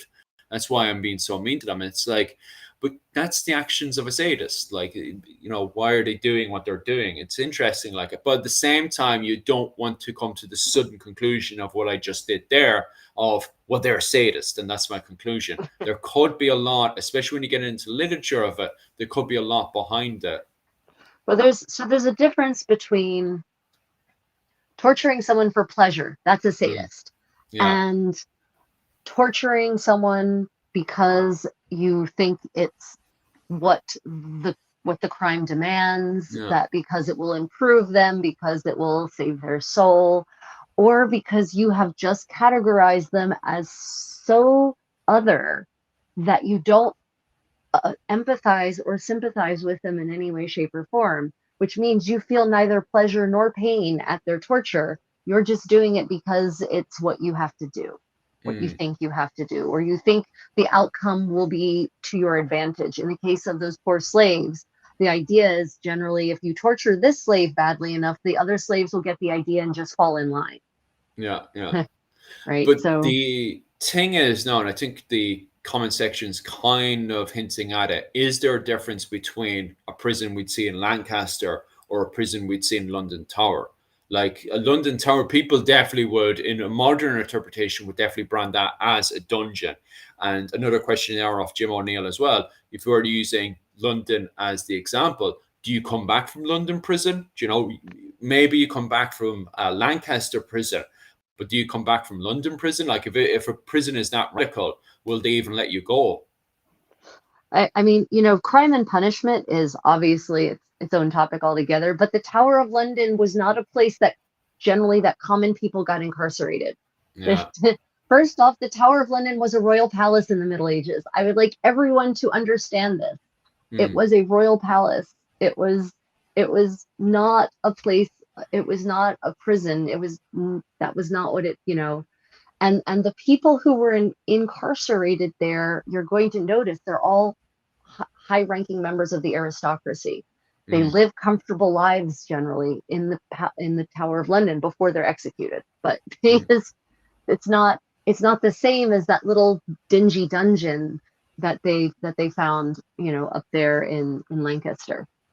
So you can't a space like the Tower of London that exists for that long, its uses are going to change over time. So if you're talking about in the medieval period, it wasn't even the tower itself was a royal palace, and it was a really nice royal palace. It was luxurious. They've recently, by the way, everyone who doesn't know this, it should have been my news. They have they have they have finished restoring the medieval apartments in the Tower of London, and so you can now go and see what it was like to be a medieval king, queen, and prince in England in the sort of the 12th through the 14th century, and appreciate just how comfortable life was in the tower. We've come to associate the tower with beheadings. Like, that's pop history has done that to us. Like, that's what we think it was. It was just a place where people went to have their heads separated from their bodies in the most violent way you can imagine. But that wasn't true. And a lot of people spent years incarcerated in the Tower of London, but living comfortably. Yeah. Because that's the thing as well, is that when you think of a dungeon, you think of the Tower of London, and you can just imagine being underground with the man with his black hood over his head, and he's got his mace, and he's just whacking you for the next 12 hours or so. What was it, 1,000 whacks or something? That's the image that we all get, when we say the word dungeon. So it is very fascinating to have this conversation alone, that actually in the era itself, the word dungeon didn't exist, and it would have all been branded under a prison. And then on top of that as well, you do have the word for jail, putting people in for a short period of time. But as you said there, like, some of those prisons are acting as jails. Yeah. They're not there. And the medieval idea of crime and punishment, with the exception of political prisoners are different, right? There's a different situation in many cases with political prisoners. The idea is, well, we can't really execute them because they're noble or whatever. And the crime they've committed isn't actually treason, so we can't execute them for treason, but also we don't want them being out and causing trouble, so we're just going to kind of put them in this nice apartment in the tower, and we're just going to leave them there and feed them. I mean, we're not just going to die slowly of hunger and starvation. But I think, so I'm pretty certain that the English word dungeon comes from the French word donjon, which means keep. It's the keep of the castle. And so it wouldn't surprise me if somewhere over time that, a keep certainly had probably a dungeon in it. And so, an oubliette specifically probably. And so eventually that word got adopted into English to refer to these tiny oppressive cells where people were either left to be tortured by the discomfort of the space, or were just forgotten. Yeah. Like an oubliette. People are asking me there about the Irish. When it comes down to the old Irish word for prison, I doubt we would have one, because Ireland was a fine society. So it was a clan society, a king group society that was all tied together with marriage alliances, hostages, and also with adoption and stuff. So society was all tied together. So if you had a blood feud with someone, you wouldn't go to prison. Your clan would give him cattle and stuff, so they would pay a fine, and then the clan itself would punish you, depending on what way they would punish you as a society. Probably not talk to you for the day. What was it called? So there isn't any prisons in the clans. Even when you look at the way a Tuat is put together, a ring fort is put together, there's no dungeon. They're not going to keep you in a dungeon or anything. Probably happen is they'll probably get a stick and hit you with it or something. Annoyed. Mom's not going to cook for you for the day. It's those kind of punishments that would probably exist within the clan. But as a society as a whole, it was a fine society, and there's loads and loads and loads of words for different kind of fines, depending on what fine you had with a different clan. So you don't have any words in Old Irish that I'm aware of for, what was it, jails and dungeons and stuff, even inside of Dublin. So there is a possibility there could be a Middle Irish word for, prison, dungeon, or whatever in Dublin. But most of the time, from what I understand, it was mostly decapitation. So if you went into Dublin and messed around, they'll just cut your head off and shove it onto the gate. There's no messing around in Dublin itself. They don't really have time for they're there to make money. They don't really have time to be messing about. And then if there was like a problem between a Tuat clan and Dublin itself, once again it goes back into the fine system. So you're either paying a fine in Viking Age Dublin, from my understanding, or your head came off. No, that could be interesting. Is there a level, a period where, especially with the arrival of the English and the Normans, do they then start to develop jails and stuff? So that's definitely something I would love to actually look into, which I should look into after this one. And I'll see about making a short on that one if I can find an Irish word that develops into the language of a prison. Because there's bound to be somebody, especially in Dublin, especially the way Dublin develops at some stage, especially once the merchants from Bristol move over to Dublin, the English. They should be getting jails in around that period and stuff for sure. So I'll definitely have an investigation into that and see what the Irish word is. So that's definitely a very, very interesting thing to have. So definitely whoever said that in the comment section, thumbs up. I'll definitely get into the investigation of that one. Right. Yeah. It's Crime and Punishment is a whole deep dive. It really is, because again, the Middle Ages is not a monolith, either geographically or in terms of the progression of time. So the situation changes as the centuries progress.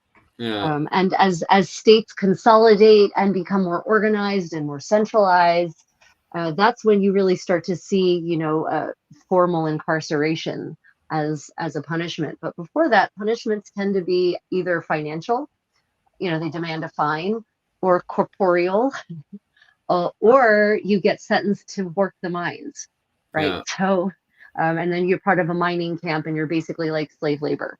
So there is a really interesting one I actually know of in early medieval Ireland. If you were to break the laws against the church, you would actually be kept at the monastic settlement, and you would be put on so you would live in the monastic settlement itself, the church in the center of the monastic settlements.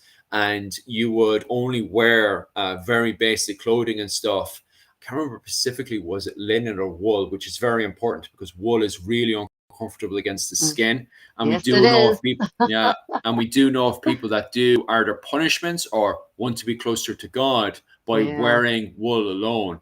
And that goes back into the whole, understanding of, shall not mix linen and wool together, which every Irish person is doing. You have to do by default. That's why me and Rachel make a joke about this all the time, because if you don't wear linen and wool in medieval Ireland and England, you'll die, from my understanding. So if you're taking off the linen and you have the wool straight onto your skin, it's really insanely uncomfortable. So I think it could be, there's a possibility it could be wool, which wearing it for a certain amount of days while having to stay in the monastic settlement, having to go onto the stone ground to pray for very long periods of time. Yeah, your knees will get bloody. Yeah, they will. Even on top of it, don't they do the old-fashioned just completely lying on the cold surface as well, which is also insanely uncomfortable for long periods of time on the stone. And then on top of that as well, they're on a diet of just bread and water, so they can't have any luxury foods whatsoever until their soul is cleansed. That's the closest I know to any kind of jail or prison time in medieval Ireland. And that's when you break laws against the monastic settlement. Well, I will tell you that the mortification of your flesh is a pretty stiff punishment, because, there's different degrees of wool. I know we're going to get some people in the comments saying that's a myth about wool. Wool doesn't have to be scratchy. And you're right. It doesn't have to be. And there were absolutely medieval grades of wool that were silky and smooth and would feel absolutely brilliant against your bare skin. But this is a monastic community. They're not talking about that wool. They're talking about the wool that has all the little burrs still left on the wool fibers, and that is going to basically eat into your flesh over the days as you lay on it, and as it rubs on your skin. You're going to get sores. It's going to be bad. Yeah, and that's what they call the mortification of the flesh, because monks would actually wear hair shirts or shirts arrayed against their skin of various unpleasant fibers, so that it would literally cause their flesh to develop sores, and they would get infected, and they would just kind of live that way and live with that discomfort. So that's a pretty awful punishment. So you were saying that, because I'm also really really curious about all this as well, not just because of modern conversations to do with 20-year-olds online talking about those lines from the Old Testament, especially to do with not mixing your wool and linen together, Right. but also in the fact that when I did do my own research, well, not my own personal research, but when I've come across people highlighting the fact of, hey, look, I was wearing wool so I can be closer to God. One of the examples being Lawrence O'Toole, who was famous going between both France and Dublin. He would constantly highlight the fact that he was wearing wool and it was very uncomfortable against his skin. But you were saying there that you could, is that the same during the medieval period, that you could get wool that was comfortable against the skin? Oh yes, yeah. The finest wool we would now call doeskin. They called broadcloth. Okay. Broadcloth. If there's a famous painting, the Arnolfini wedding portrait, which is not a wedding portrait, it's a memorial to his dead wife. But anyway, she's wearing this beautiful green gown, and he's standing next to her, and they're holding hands and looking straight at you. Very famous portrait. Yeah. Her dress, if you actually look at it, it shines. The folds have a sheen to them, but it's wool. But it shines because the wool has been processed to a point where it's super smooth and silky. And it's like, I have the black wool dress I'm making now is a similar wool. And it is literally the satin of the wool world. I want to lay on it completely bare and just roll around like a cat because it feels so nice. But by the same token, you can not process the wool that way. And then the thing that makes wool itchy, there's burrs. There are little burrs on the fibers, and that's what causes it to lock into itself and get tighter and tighter and tighter. If you don't process the wool to remove and smooth out those burrs, those little tiny burrs will, bite into your skin, and that's what makes it itch. And so over time, if it's pressed against your skin by, say, another garment over top of it, it will cause a rash, and that rash will just kind of get worse and worse with time. So it depends on the caliber of the wool and how processed it is. And even in the Middle Ages, they process the wool. There's like 30 stages to taking a sheep and turning it into fabric. There's 30 plus steps between that, depending on the caliber of your wool. So yeah, you can have super duper silky wool. You can also have wool that will make you regret every life choice. Yeah, but that makes me be even more acquisitive again. Like, so first off, that wool, obviously that was very expensive wool. The common man, so there's my answer straight away of why they're mixing their wool and linen together, breaking the Bible rules. How dare the 20-year, some 20-year-olds right now watching us gritting his teeth. So I will say that there aren't many examples of linen wool blends in the Middle Ages. There's lots of it's just they don't go really well together. It's not necessary. So technically speaking, they're not breaking the biblical rules by wearing linen first and then wool on top, because I thought that was breaking the rules. No, the rule is about mixing it in the same fiber. Oh, in the same fabric. Right. It's about mixing it in the same fabric. So you can't have a linen wool blend. You can't have a silk cotton blend. Whatever, right? It's and God knows why. So we're not cooking you later, no? Right. So what you're wearing right now, that's perfectly fine. The way you have the linen on first and then the wool on top. Okay. Yeah, it's got nothing to do with that. The reason the monks wore the wool right against their flesh is because it made them uncomfortable, and they thought that brought them closer to God, and that it was also, they were literally paying for their sins with every single breath. Because they were basically constantly in a state of penance, because they were wearing this thing that was causing them sores ultimately. And it was viewed as a luxury to have a linen layer against your skin. And so for certain orders of monastic orders, that was viewed as antithetical to the idea of the order to live a very austere, ascetic life. Yeah. And so are we living in sin today, the way we mix up our clothing and stuff? Oh yes, God, yes. All of us Gentiles wandering around with mixed fiber cloth, all going to hell. Okay, so my Um, plastic T-shirt now, that's me. I need to take this off now and put you back do. on my We all. medieval clothing. But if for some, this is when I have to remind people: Are you Christian? Then no, because that's the Old Testament, and Mm. Jesus literally says, "I bring you the new covenant." Voila. I don't understand for God, for fear of bringing the wrong people into this live stream. I don't Mm, understand why Christians are so bound up in the Old freaking Testament. mm. Don't understand it. It's and how they cherry pick, because Yes, I've seen that as well. it's like you can't do this thing, but I like pork and I like shrimp, so I'm gonna go ahead and eat those. Yeah. Get out of my house. Right. Anyway, back to fabric. We're slowly, believe it or not, we're slowly making our way over to cleaning as well. Because I'm even looking at the comment section and slowly making our way from the clothing, what's going on there. So we can slowly finish up answering the questions and stuff Yeah. on clothing, and then slowly make our way over to batting in the Tudor era. Because we could actually argue about the what was it called, the Old Testament next week if you wanted to, or because I'm seeing other arguments pop up. We'll talk about it later anyway. But what was it called?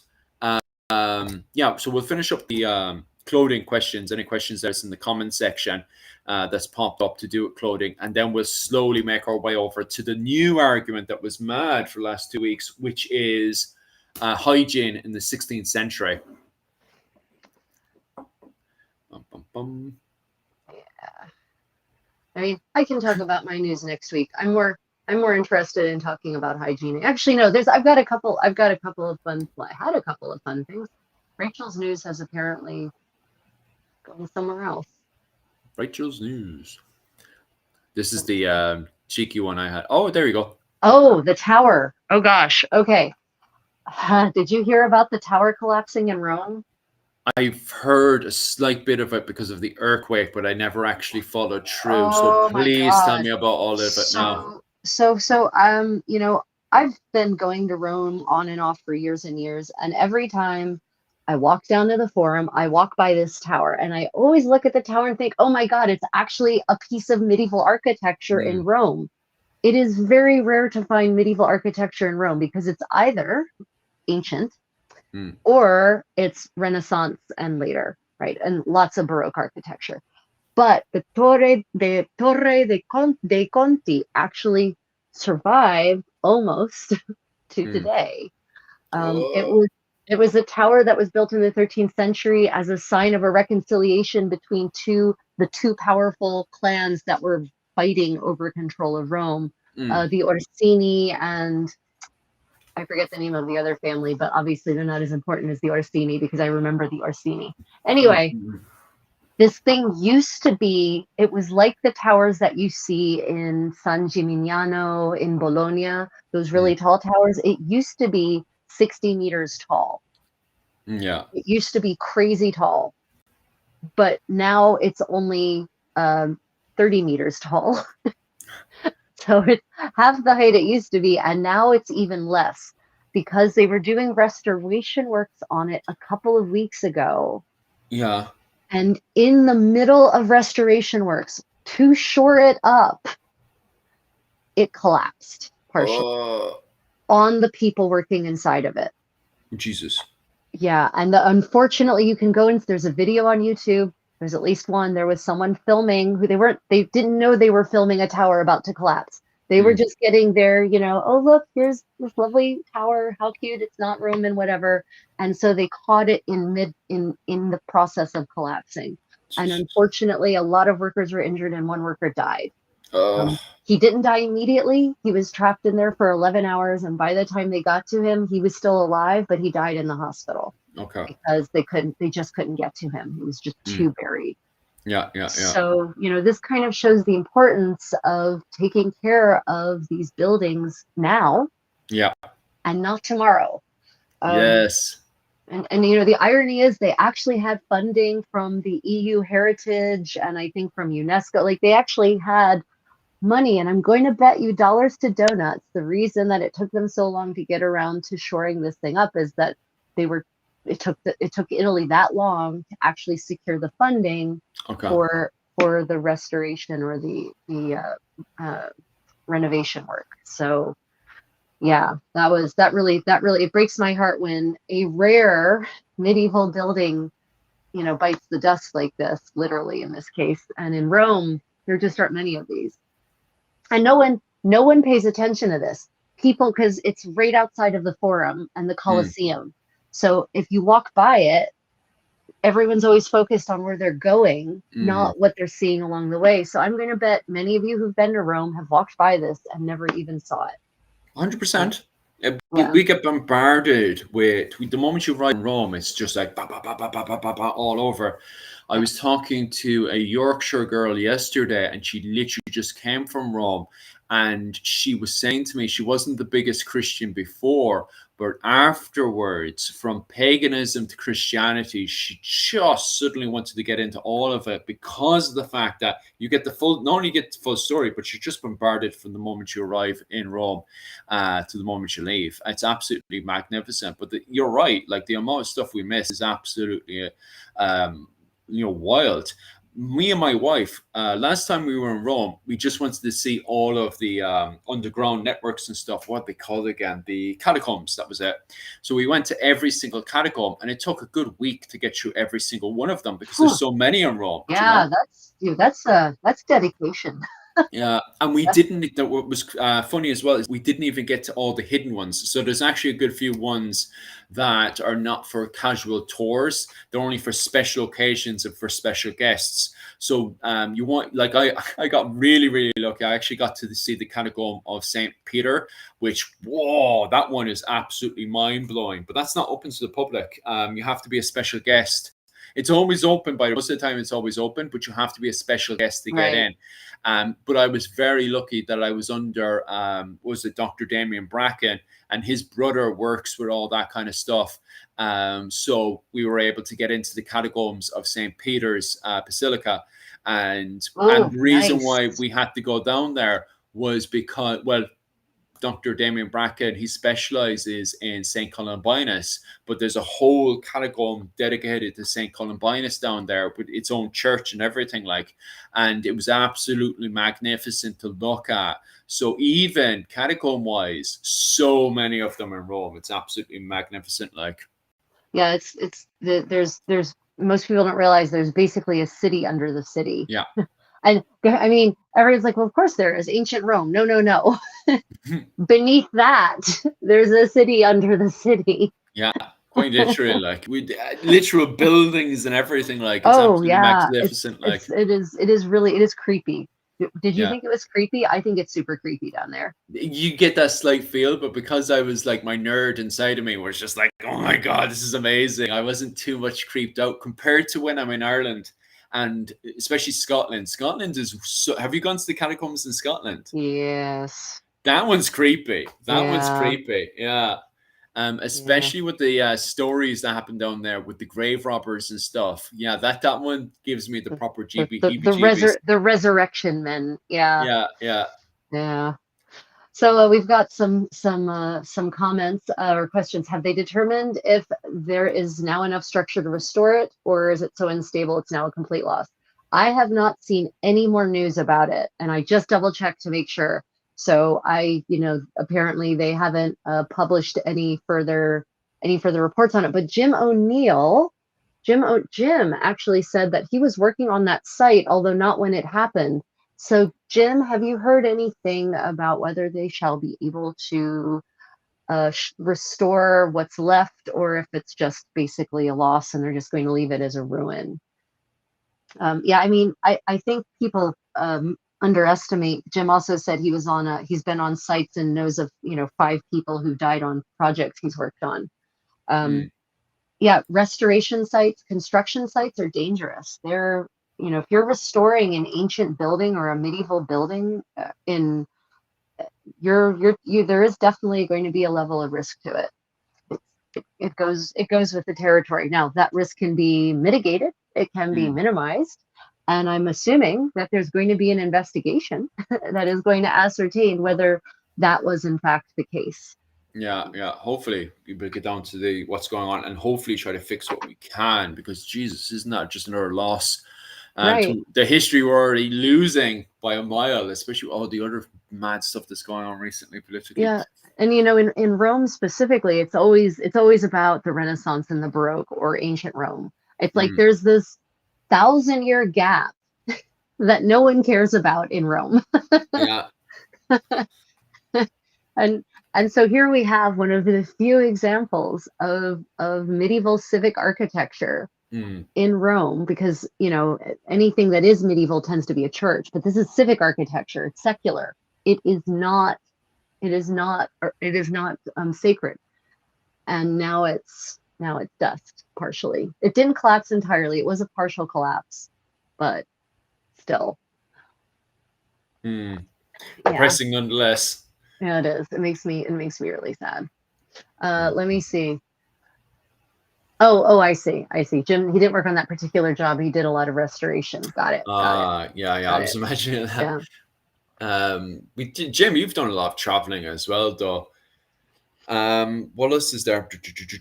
Yeah, tell me, Oh, chat. Where in Rome have you guys been to, and what's your favorite place in Rome? While we slowly go through all this stuff, definitely tell me that one, because I always find talking about Rome is absolutely amazing, absolutely Rome. fascinating. It is. It is. You know, it's a cliche, and Mm, yet it's a cliche for a reason. yeah, I always, as you know, as my other gig is travel, right? And travel vlogging. And I always tell people when they ask me where they should go, if you're going there for the first time, I really do recommend, for the most part, that you see the cliche historic sites, yeah. because they're a cliche for a good reason, Although right? I Like, can't say anything, because the moment I arrived the first time around, I still haven't. Okay, this is going to hurt your feelings now. I still haven't probably not. even been to the the Colosseum. I still haven't been to the Colosseum because the Actually, fact. that's good because they've done more restoration work on it. So if you go now, you'll get to see much more of Oh, it. nice. No, the reason for that is because every single time I've gone to Rome, I've always gone to Rome for a reason. And I've always been a guest to A, B, and C. So I've never gone to Rome because I woke up one day and went, I want to just casually go to Rome.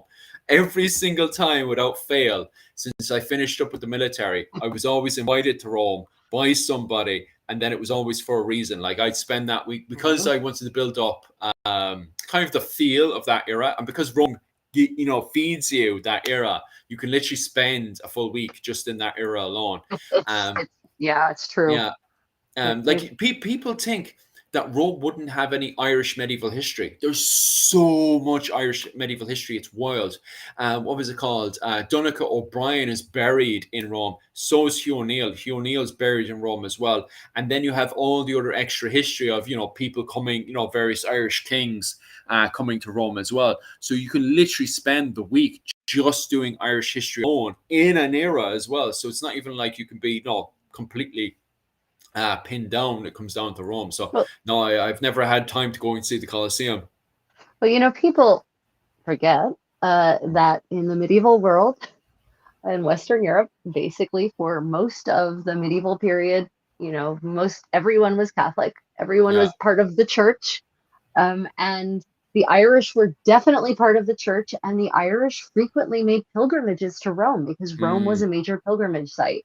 yeah. And the connections between the papal court and Ireland were pretty heavy, Yeah. and that continued well into the what we would call the modern era. So yeah, it doesn't surprise me when you tell me there are Irish noblemen buried in Rome. Duh. Mm. And and kings. and kings, and of course also, you know, there's all the clergy, Mm. right, Yeah. who are pulling from all over Europe, which means they're going to be Irish clergy who will work their way up the ranks and invariably end up also going to Rome, Yeah. right? It's so that doesn't surprise me, but I'm confident that it surprises a lot of people. It Absolutely. does, doesn't it? Like anytime I bring it up or talk about specifically, what was it called? One of the Irish kings are buried in the walls. Just actually, one funny enough, again, next to, I always butcher the pronunciation of it. What was it? Anyway, I won't say it right now. It's he's actually buried next to the Colosseum, which is even more funny because I passed through the Colosseum running around all these places, but I actually haven't been inside of the Colosseum yet, which is wild. Like. Has there ever been an Irish Pope? No, we haven't had an Irish St. Patrick yet, but we've come close a few times to having a Pope. But between the politics, it mostly always comes down to the politics at the top.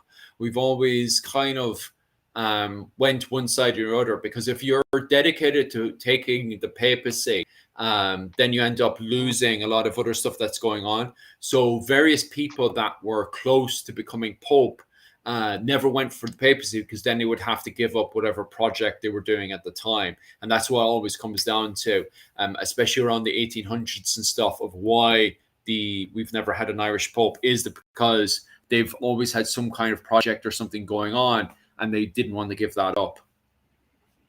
Yeah, and again, people often conflate the modern papacy with the medieval papacy. Yeah, that's true. and they are nothing alike. The medieval, the papacy controlled half of Italy directly, not indirectly, directly. It was their lands. The papal states were a thing in the Middle Ages. And so becoming Pope wasn't just a question of Vatican City and being the sacred ruler of, the shepherd to millions of people on a religious sense. It brought with it a whole host of complications. That's another argument that's very popular recently, is the interpretation of what is a pope in the 11th century, because the fact that people are pushing for unification of the Orthodox Church. Right, just to heal the schism. Yeah.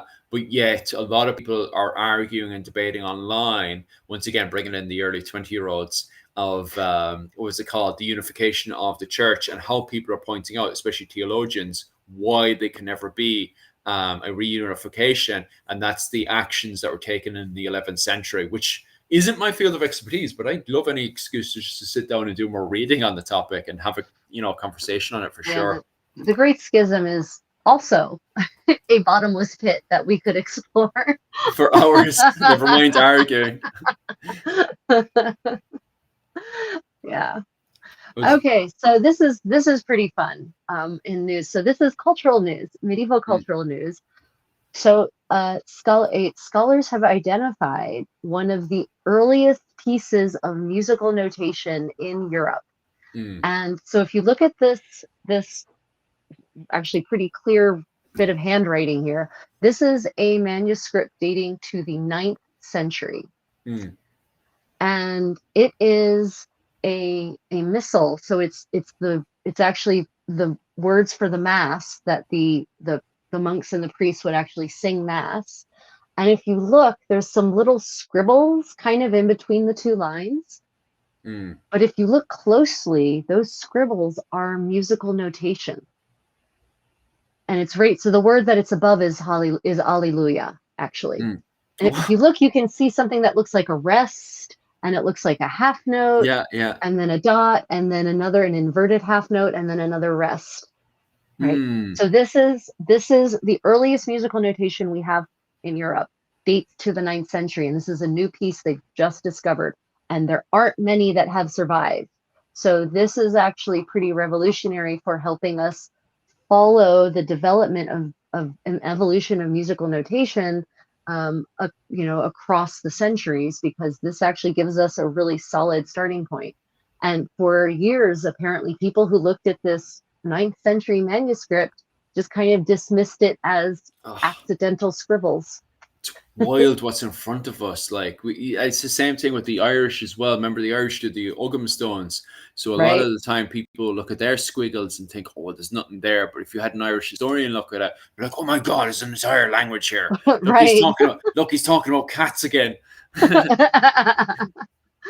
Yeah, and these things that are here, that are there for anyone to notice if someone would just look at it differently. Right? Just take a fresh look at it. And it's so now, of course, no one knows why it's only over the word Alleluia and not anywhere else. Was that a spot where everyone had issues? Yeah, it's funny singing it correctly. Yeah, because it's funny because we always look at the corruption of religion a lot of the time, especially lately and stuff. But Yuki was saying it today, like the reason why Yuki, my wife, is always drawn to religion is the beauty that the common people bring. And you can see it there. You can see someone's putting together their manuscript. And because these people this person is clearly just breathing artistic flow out of them. Even when they're doing the manuscript, they just go hallelujah in the what was it called? In the original art for, what was it? Oh my God, what's it called? Lyrics, isn't it? Yeah. Is absolutely, it shows how artistic they were in the inside, for their love and passion for God and being able to express that love in the day-to-day world. You see the same thing in Buddhism, where people are trying to express their deep love of the Enlightenment. And it's the same thing with Hinduism. It's so funny because when it comes down to trying to express these feelings, religion, once again, it goes back to what we were just saying there. When we think religion, we think corruption. When we forget why religion is so beautiful to start with, and you have so many of these artists that come on and they have these feelings that they truly want to express, and you see the peak of these expressions through, this is my purpose in life, and then suddenly, whoa, they're just expressing it like there's no tomorrow. And it's wild for me seeing this little glimpse of hallelujah, and this person felt that they needed to express it there and then, their love for God. Yeah, I think what you say is absolutely correct. That we get wrapped up in the negativity, and this is again a social media problem. But we get wrapped up in the negativity. Oh, look at the horrors that religion has wrought. Okay, but look at the horrors that government has wrought. Yeah. Look, I mean, look at the horrors that any given institution with a long history will have wrought. And what is the common factor? People. People are the common factor. True. So, yes, religion in all of its flavors has a dark side, 100%, but it also has a beautiful side. And that beautiful side is the creation of some of the most amazing music, song, architecture, paintings, garments, goldsmithery, right? Ever in the history of humanity is because there is an actual genuine side of faith to that organization, right? It's not just power hungry people at the top, right? That's just a small portion, a tiny fraction of the whole thing. At the bottom are thousands or millions of people who genuinely believe, are genuinely moved, and genuinely impassioned to create these beautiful works for their faith. And that's, we modern people tend to be super jaded. So we assume that everyone before us is equally jaded and that they were just in it for the money or the power, but that's just not true. Yeah. And you definitely see it there. And the reason why I'm highlighting so much is because my wife does that all the time. When she suddenly needs to express herself, she'll actually write the notes of a thing and stuff. That's why I'm seeing this now. It's like, oh my God, that person flows like my wife does. When she suddenly needs to have a burst of emotion, she'll express it like that. Especially like the thing is that person may have been in a room where he wasn't allowed to talk because they have rules like that, and for him to suddenly just need to express this love for God by just putting hallelujah like that, it's just, for me, is a little bit magical. And so I can see this. So this is one of those giant coral books that sits on that giant stand in between the priests or the monks, right? And there's one book on each side. The stand has 4 sides, right? So you've got one book here, one book here, one book, so everyone can see it.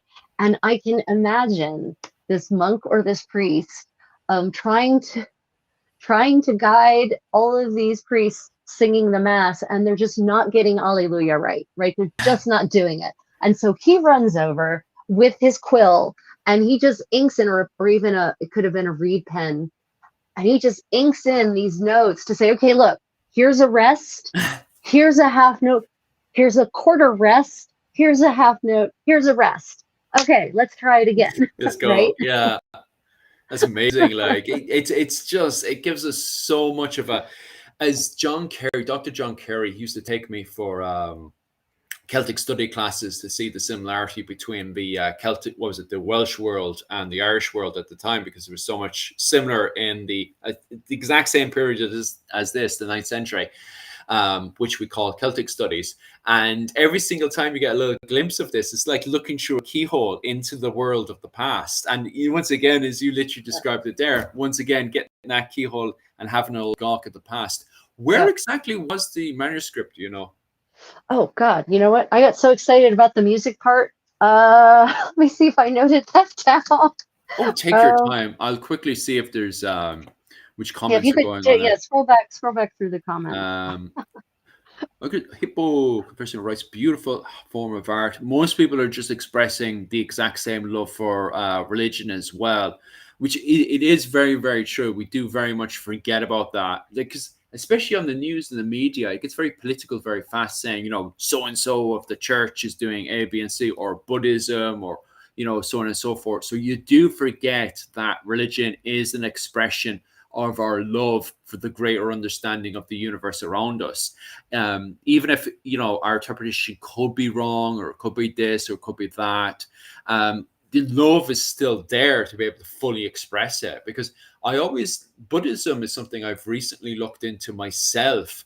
And for me, myself and other people looking from an outsider's perspective, you wonder to yourself, well, how can somebody, you know, from Japan or China suddenly make all these statues with very elaborated forms and stuff on them? Why would they do that when the purpose of Buddhism is to find enlightenment in nothing? You know, you think that their statues would be very plain, very boring, and yet Buddhism produces the greatest art on this entire planet. It's absolutely magnificent, and it really goes back to this whole expression of a deeper meaning of the world, you know.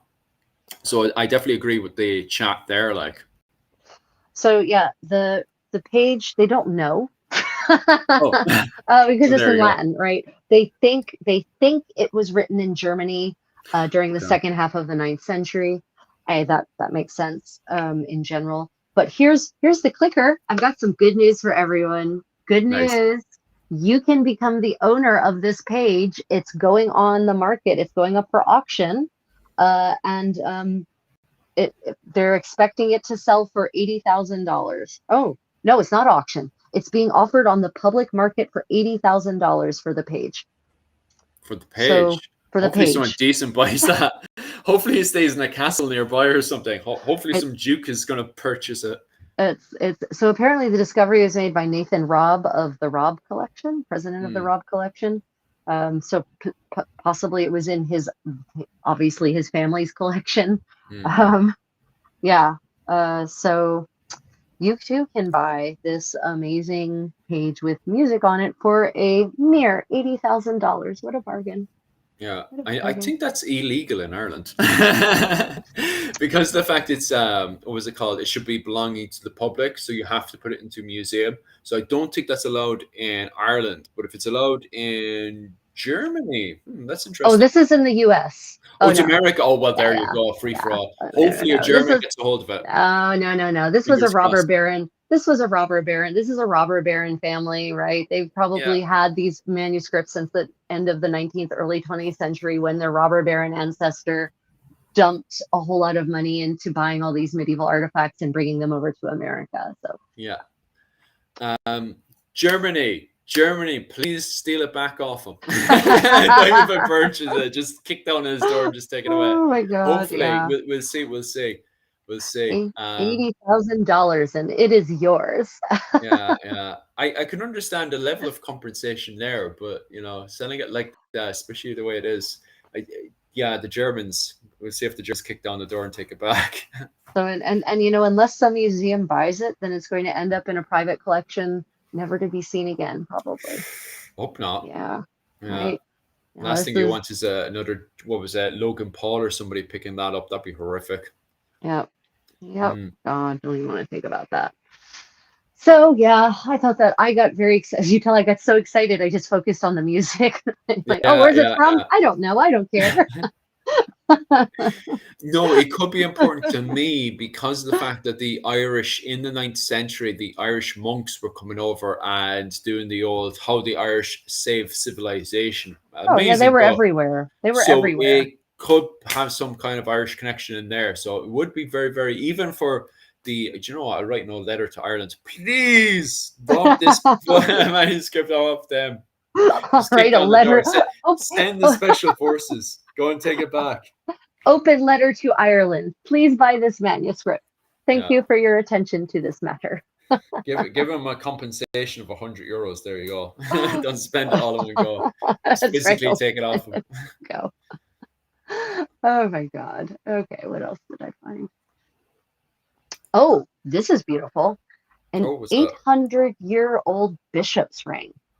Oh. Yeah.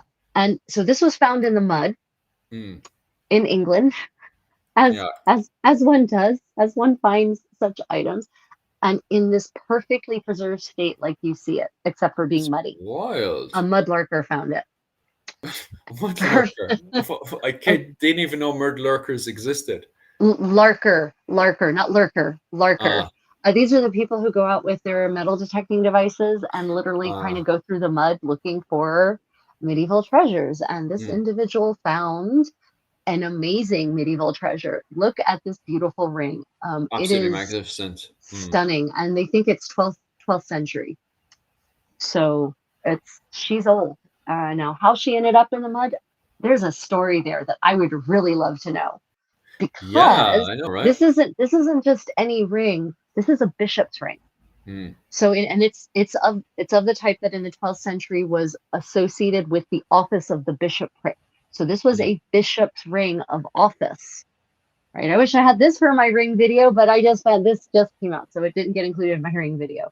So that it ended up in the mud is pretty interesting. There's something hinky. 12th century in England is pretty rough in some ways.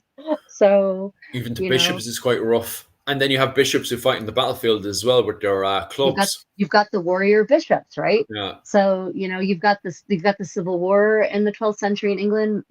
Maud and Stephen, and then you've got all of the fun shenanigans of the Plantagenets, right? They're doing their shit with Henry II and all of his children, and his civil wars there as well. Right, exactly. More Civil War.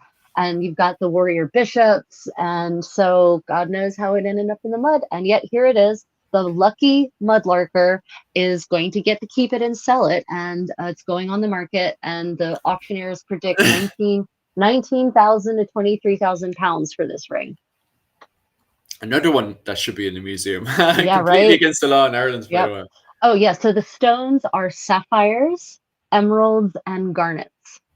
Sapphire singular. It's a sapphire cabochon, and then you've got the two emeralds, and then the two garnets, and that specific shape, that cross, right? You can see the cruciform, right? That is a official shape of the office of the bishopric in 12th and 13th century England. So somebody hit the nail on the head there with that one.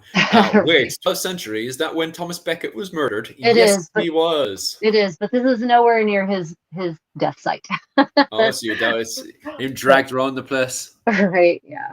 But yeah, so 12th century, it's a rough time in England. Yeah. It was definitely a time to be alive, especially with Henry II and his greediness. Oh my God! Do what I say. Yeah, he loved the bishops as well, didn't he? Oh, he did. He just loved the church's control. Loved it. He loved it so much. Oh, aye. Yeah. So I thought that was a nice little happy story about a beautiful ring that's going to vanish into a private collection. So and enjoy it while you can, everyone. Brilliant stuff. Warrior bishop, I bet that was a man to be reckoned with. Yes, if you look at the tapestry of the Normans, which is either in the north of France, I can't remember the specific name of it. Rachel probably does. Bayeux Tapestry. That's the one. Bayeux Tapestry. That on that you can see a man that has a club. That man is a bishop. So anytime you're looking at anything like that and you can see somebody with a club or anything that's blunt, it's a bishop, because bishops can't kill, but they can wound and stuff instead. So you'll see them with clubs and stuff instead. So the warrior bishops in Germany definitely use swords. Oh, were they? Oh yeah. Go on, elaborate with that one. Oh yeah, there were a lot of warrior bishops in Germany. Yeah, they can use clubs. Yeah, because of its connections. You see, this is something I still need to go down the rabbit hole of, is the justification of the Holy Roman Empire. It was neither holy nor Roman nor empire. And the counter argument is the amount of bishops that were very active within the politics of the Holy Roman Empire. So when somebody's making an argument that, in fact, it was a Holy Roman Empire, they would normally argue how involved the bishops were within the Holy Roman Empire, because they had land and everything in Germany, didn't they? Yeah, yes. Yeah, I mean, Germany, if you look at a map of the empire, we'll call it, at any given point in the Middle Ages, and you look at Germany in terms of, what lands fell under the dominion of the empire, it gets real complicated because there's different levels of belonging to the empire. And so Germany looks like it has smallpox, basically. It looks like it has a nasty case of smallpox based on the fragmentation of all these little cities and states and mini polities that somehow are affiliated with and or fall under the empire. So yeah, Germany is heavily empire related, very much so. The Holy Roman Empire. It was the French philosopher. Yeah, Voltaire. I was about to say it, Voltaire. My pronunciation was like, how do I pronounce that bit again? Yeah, Voltaire that first said it. But the problem with his when he then makes that argument, he's arguing from a 17th century. Sorry, is it 18th century? 18th century interpretation. 18th century interpretation. Like his whole paper is from an 18th century interpretation, and not from the interpretation of between. It's not the medieval empire he's talking about. Yeah. But yet people apply it to the empire of Barbarossa and Frederick the First, Second, and Third, and all the other characters as well. There's nothing alike. But even during that period, like the empire of Barbarossa and the empire of Frederick the First, they're two completely different empires. Yeah. And especially because at some point Sicily is part of it, and some points it isn't. That's exactly it. Because during the period of Emperor Frederick, it's Emperor Frederick the First, isn't it? Yeah, it is. It is. Are you talking about the crazy one? That's the second. Yeah, the crazy one that's based in Sicily. That's the second. Roger. Who was the first one again? He was just up there. Yeah, it's just up there. What was it called? Anyway, the second one, you could definitely say that was the Holy Roman Empire. She was based in Sicily. It was just about, it might as well have just captured Rome altogether, although papacy was funny at that period. Yeah, he was working it. Yeah, even the architecture he was doing revisionist Roman architecture as well. So you could definitely say Frederick II was the Holy Roman Empire. Yeah. Anyway, we should make a thing all in itself, because literally could talk all day about that one.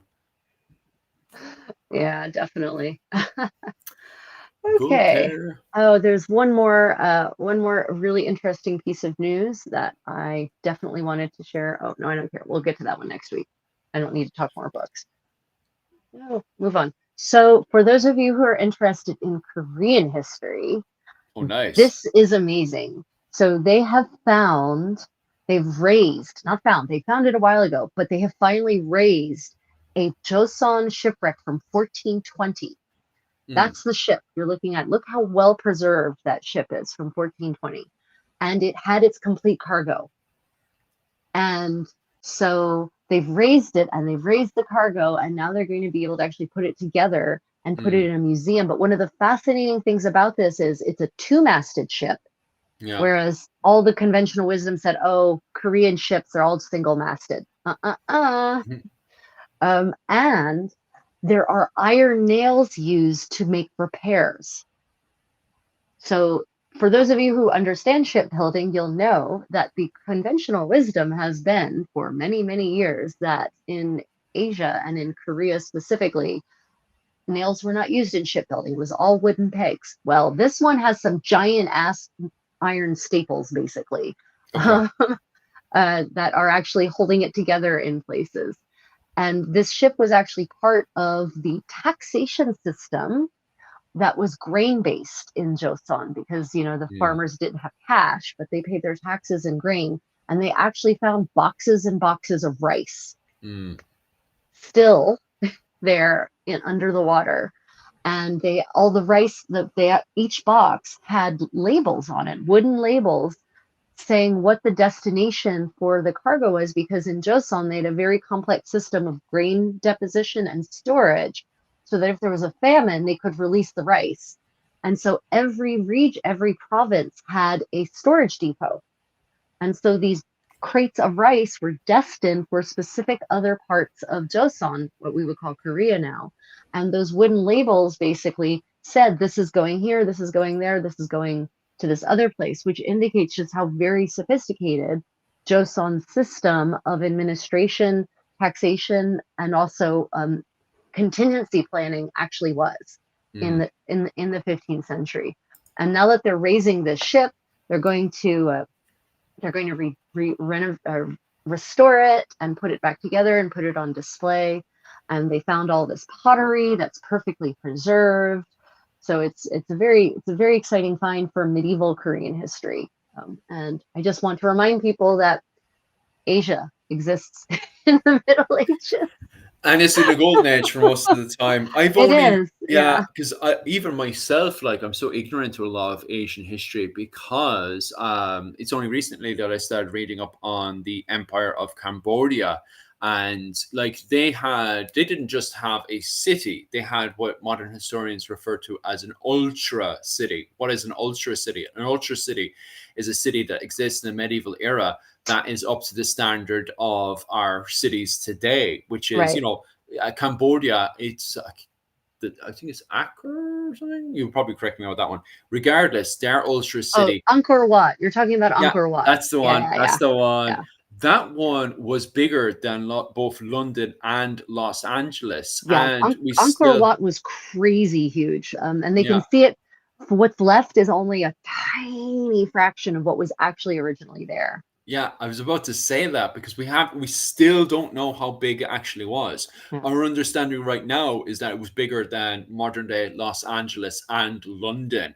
Yeah. But still actually haven't found out how big this city was. And it was all ran by the movement of water. So instead of having cars, people would jump on a boat on a river and it would fly off. But the problem is, if you have a society that is 100% worked around water, which sounds so kind of futuristic even today, right. The problem is, if you have a drought, that's it, game over. And so we believe for the time being, the problem is politics is slightly complicated as well. But for the time being, our conclusion is that there was a drought which caused a famine, which was the end of the city. So although Cambodia itself didn't collapse as a whole, once that ultra city was gone, the golden age was, gone, especially in this era of not this era of 420, this is when Cambodia started to collapse.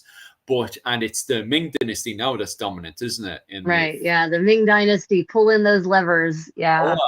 They become the Silk Road we know today. Yeah. But in the period about the 12th century, Cambodia actually had a Buddhist golden age. They have two golden age. They have one earlier golden age of their own. I think it's like their own personal god age. And then they had a Buddhist golden age then. And, it could be the Hindu. Hindu. I'm pretty certain it's Hindu. Yeah. And it's bang on. So it's a Hindu golden age first, and then they have a Buddhist golden age afterwards. And they're both absolutely magnificent. And then they have the droughts that kick in allegedly, which brings an end to this ultra city, which is absolutely depressing. But when we think of the medieval era, we never talk or cover any of this stuff because we're so fixed on England and everything that's around. Yeah, right. Yeah, it's all about the Tudors. It's all about the Tudors, the Plantagenets and the Tudors. Yeah. The Ming what? Yeah, right. The Ming what? Joseon? Korea? Yeah. Which is crazy, like, because this was an empire that collapsed, and even today, like, we're having like, don't get me wrong, I don't want to be offensive, especially towards women and stuff, but we spend so much time talking about and arguing about clothing, and nobody's arguing about why the Ming dynasty collapsed. We really should be spending more time asking, okay, well, how the hell did this Ming dynasty collapse, and could it be something that would reflect our own modern empires today?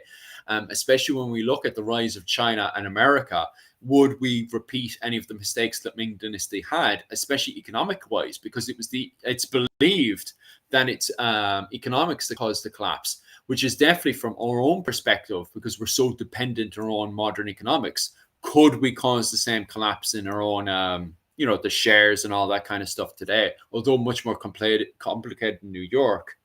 Be interested to definitely get in there and study the Ming Well, Dynasty. the Ming shot them. I mean, that stupid emperor after the Voyage of Discovery, he literally cut their nose off by saying, yeah, so we've got this really powerful economy and we've got all this trade happening and we went out and just explored the known world, but I'm scared now. So we're going to shut it all down and we're going to scuttle all our ships and we're going to close down trade because we're fine. We don't need all those connections. Like, it's isolationism is what killed the Ming Dynasty. Yeah. So yes, my dearest Philip, I believe there is a lesson there that we could learn. Actually, yeah. Yeah, that sounds bang on, actually. And it makes sure, because it was Yuki had read just by the way, I'm so stupid and ignorant when it comes down to the Ming Dynasty myself personally, but my wife is really passionate about the Ming Dynasty, and she read a new paper over the weekend, and it was arguing that the Ming Dynasty, and it's from a Japanese perspective, by the way, but it was arguing in it that it collapsed because of too much gift giving, because it then became which fits into what you just said there, because it became a paper tiger. So it needed to not just keep giving to the standard it was already at, but give even more gifts, which messed up the economy. And it kind of added to the collapse of the economy, because they were looking at it was from a Japanese perspective, and a Japanese scholar was saying that the economics of money that was happening in Japan at the time was not fitting the gifts that they were sending them in Japan. And then he did further study into different countries, and from his interpretation, it feels like China in the Ming Dynasty had become a paper tiger. Right. Yeah, well, part of that was basically shutting down the things that made them a tiger. Yeah, for sure. Because our military force was something else. I mean, they had it all. They had innovation. They had massive ships, these crazy ships they built. Holy God. I mean, most people can't imagine the size of the ships they were building, sailing ships, no less, that the likes of which we wouldn't see again until the end of the 19th century. Right. So, yeah, they had it all. And then they got the emperor who was in charge of all of that died, and his successor got real scared and wanted to shut it all down. It's like, lock it down, everyone. We're stopping this nonsense. Okay. Yeah. Lessons to be learned for sure. Yeah, you're right, guys. Creative Contessa is based over in Korea right now, and I'm based over in Japan. Yep. That's why we have funny time schedules compared to the rest of Yeah, right. So we apologize for that one. It's like, yes, it is full daylight here. See, can you see the warm mountains and everything of Ireland? I'm a time traveler. Time doesn't exist for me. It would explain with the shield and stuff, the way time doesn't really exist. So questions. What does Korea or Asian countries call each generation? Do they follow Western definitions like boomers? So actually, I've never heard any of my Korean friends talk about generations like that. So I'm not certain, actually. Yeah. My wife, it's always the eras. Right, but like talking about the Zennials or Millennials or Boomers, have you heard? Do the Japanese have their own, or do they just go based on? I think for the most part. Yeah, go on. No, go on. When I have conversation with people, it's always like everyone is young until they hit their 80s and stuff, and then suddenly, you get to boss everyone else around. From my interpretation, that's there is something to be said for that in Korea as well. No, I think now that I'm thinking on it, I think there just isn't so much this focus on generations as having some kind of artificially defined characteristics.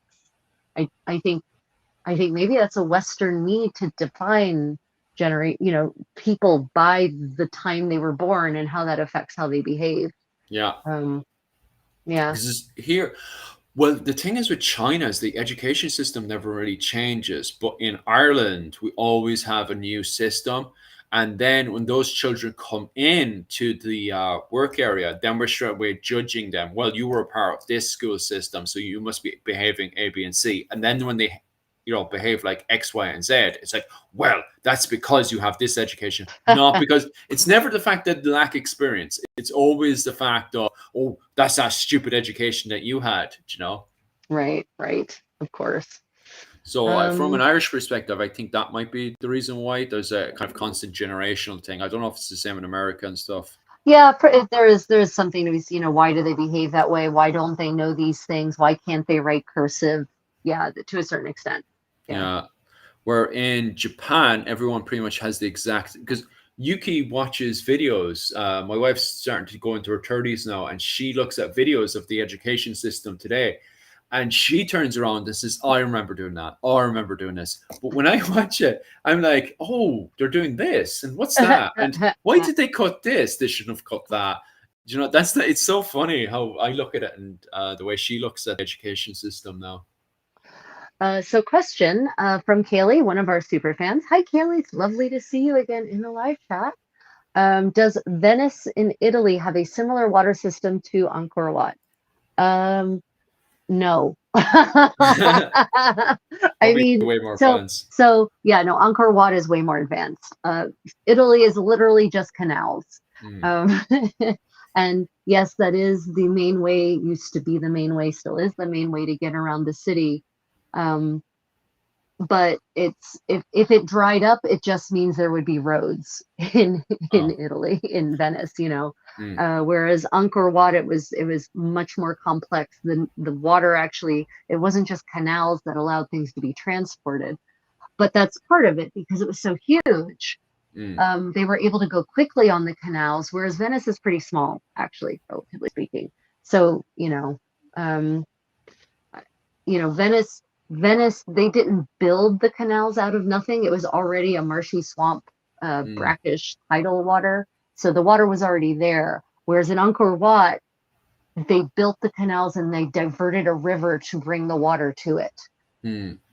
So yeah, there's land. There's lots of land. It's in the middle of the land. It's not in the ocean like Venice is. So I would say it's not the same in that sense. And Venice now doesn't really, they do still rely on the canals, but if the ocean somehow dried up, they would just drive around and it would be fine.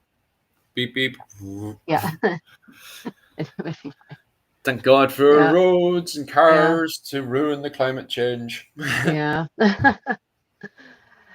Yeah, Angkor Wat silted up, yeah. Takeda, so the article, for anyone who wants to read more details and see more pictures, because there's some great pictures from this Joseon era 1420 shipwreck, the Korea Herald, and it's online. This article just came out in the koreaherald.com. You can check out the full article. It's definitely worth a read. Can highly recommend. And it's much better than the article that's in Archaeology Today, because Archaeology Today, whichever it was, has a snippet, whereas the Korea Herald, being a Korean newspaper, is very proud of its culture and history, has a full article on it. So nice. Korea Herald, yep. Yeah, so Angkor Wat, Kaylee says, I had no idea they weren't that big. Yeah, Venice is not that big. It really isn't. It's not, I'm not saying it's like a village, but it's not that big. You can walk from one end of Venice to the other in a very reasonable amount of time. Angkor Wat, you could not walk in a reasonable amount of time in its original size.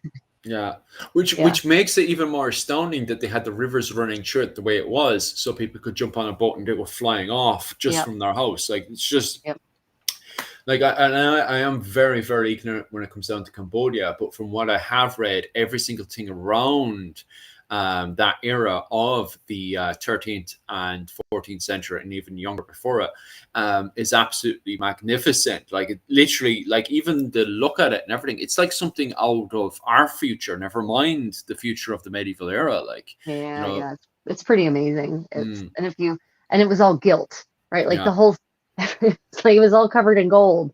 Right now it's just bare stone, but you have to imagine it was covered in gold. And the center wasn't the emperor declaring himself a god at one point, and it's very difficult. It's very difficult to at least in Europe, when somebody declares that they're a god, you're like, that's great, we'll give you a big shake. But in Cambodia, if he turned around and said he was a god, you'd look at the big, massive golden statue and went, "Yeah, you're God, all right. Won't argue against that." You know, that's a bit physical presence. Right? Yeah. Yeah. Kaylee says, "What's the best place to start when looking into Korean history?" Oh God. So recently, happily, there have been books published in English. For a long time, most books on Korean history were either in horrible English, boring, stultifying stuff to die of boredom by, or it was in Korean. But there now are books out there. Kaylee, I will try. I'll go to my library, my personal, my library, and check up the books, and I'll do a community post on my YouTube channel. I'll do a community post with some recommended reading. Okay. Yep. Okay. So now we get to the topic of, if it goes to the right one, it can be picky. We're gonna get there. We're gonna get there. Here we are. Here we are. Yeah, all these arguments and stuff that we're having this week over bashing in the 16th century. Have you, when you were previously, because you've been a part of the argument of hygiene before, was it just 15th century or did you touch on 16th century as well? No, I mean, I looked into, you can't, honestly, I don't believe in being isolated like that, because you can't understand the present, in this case, let's say the 15th century, if you don't understand what came before and you don't understand what happens after. Like, I'm always a history holist. Like, I'm not, I might focus like deep and hard in the 15th century, but that's only because I'm limited in terms of being a human who has a mortal lifespan. So, yeah, no, I was originally a big Tudor person too. You know, like growing up, I was all about the Tudors. Tudor. Right. So I know a lot about the Tudors, but then I found out that actually the Reformation depresses the hell out of me. So, so I was like, there's got to be a better era. And then I found the 15th century. So. Yeah. No. So yeah, I know quite a bit about the Tudors and their hygiene habits. And so I think I reckon the lady on the right, she's actually one of my followers on Instagram. I think she had one of the ones where she talked about how dirty people were, right? Like, wasn't she one of the people saying that, you know, medieval people were dirty? And I feel like, is that why you included her picture? Yeah, I seen her in the sphere of arguments and stuff that was going on, so I just kind of slapped it. And what was by the way, argument? Do you remember? I apologize, everyone. My thing was just to slap on photos of the argument and debate, and it just came out like a mess like this, to be honest with you. But anyway, regardless, the one on the right was a part of the bigger, larger arguments of various hygienes and stuff that was going on at the time during the 16th century. And where else was it going? Oh yeah, and this one here, what she did was just strip it down to the very basics. She openly admits in the start of the video that like she did not purposely wake up that morning and went, okay, I'm going to be a part of the 16th century argument. What she did was that she typed in to find out what the algorithm was looking for these days. She said she typed in Tudor is something, waiting for to see what the algorithm would fit in, and it was to do with the bashing and the fighting and arguing that's going on in the 16th century. So if you're looking for a good starting video, I definitely would recommend this video here on the left, which is Tudor bashing, where she literally just gives over the very basics of the argument of hygiene during the 16th century. But ultimately, no matter which way you go about this argument and debate, and by the way, this has been a debate that's been going on for years, it's just become a hot topic in the last 2 weeks or so. And that is, did people wash themselves in the 16th century? And it does get interesting because, as Rachel said straight away when we were talking about this yesterday, is the fact that you do have the outbreak of syphilis. So in the 15th century, you can argue that hygiene was quite high in Europe at the time. When it comes into the 16th century and you have the sudden boom of syphilis and various other diseases, what gets blamed is the bathhouses. Yeah, the stews. Yes, Susan commented long time ago, almost 2 hours ago at this point, probably 2 hours ago at this point. she commented that water has nothing to do with syphilis. And Susan, you are 1,000,000% right by modern scientific understanding of how syphilis spread. But unfortunately, everyone assumed correlation is not causation. Everyone assumed because they would go to the bathhouses and they would sometimes engage in extracurricular activities at the bathhouse and thereby contract syphilis, that it was the water, not the activity, that led to the contraction of syphilis. So actually Erasmus writes in 1526, the great philosopher Erasmus, he writes in 1526, well, I actually wrote the quote down because his words are actually pretty great. So he actually is from the Low Countries. He's from Brabant, right? So this is highly lots of cities, very well developed cities, lots of bathhouses up into the end of the 15th century. And he says, 25 years ago, nothing was so fashionable in Brabant as the public baths. Today, however, there are none. The new plague has taught us to avoid them. Right? So in 25 years, you go from bathhouses everywhere to no more bathhouses. And in some cases, that's because they were officially banned. But in some cases, it's because people just stopped going and the bathhouses shut down because they had no more customers. So if the new plague is a cute way of referring to syphilis, because that was the new plague as of the early 16th century. And it is funny because it was the poor Native Americans got the blunt of the blame for a very, very long time as well, wasn't it? People were blaming Native Americans for bringing it. And yet, if you look at skeletons in England in the 12th century, we can actually, if you look at the skulls, you can see syphilis in the skull. So it was, and if you look at skeletons to do with Native Americans, there isn't, until the arrival of the British and various other people into those areas, there's no signs of syphilis on the skull. And then you had this thing, someone made a counter argument to it, which was, oh, that's because they're so used to syphilis over the years. But if that was the case, why is it that if they're so used to syphilis, why did we not get used to syphilis? You know, I think that counter argument was so stupid. It's a dumb argument. It's a racist argument, honestly. It must have been the natives who gave us syphilis. But they found syphilis in ancient Roman skeletons too. So. Well, syphilis is also found in Ireland in the medieval period of the 12th century. And we know monks literally openly admit, especially when they come from Rome over to Ireland, they write letters to each other saying, have you been to, the brothel?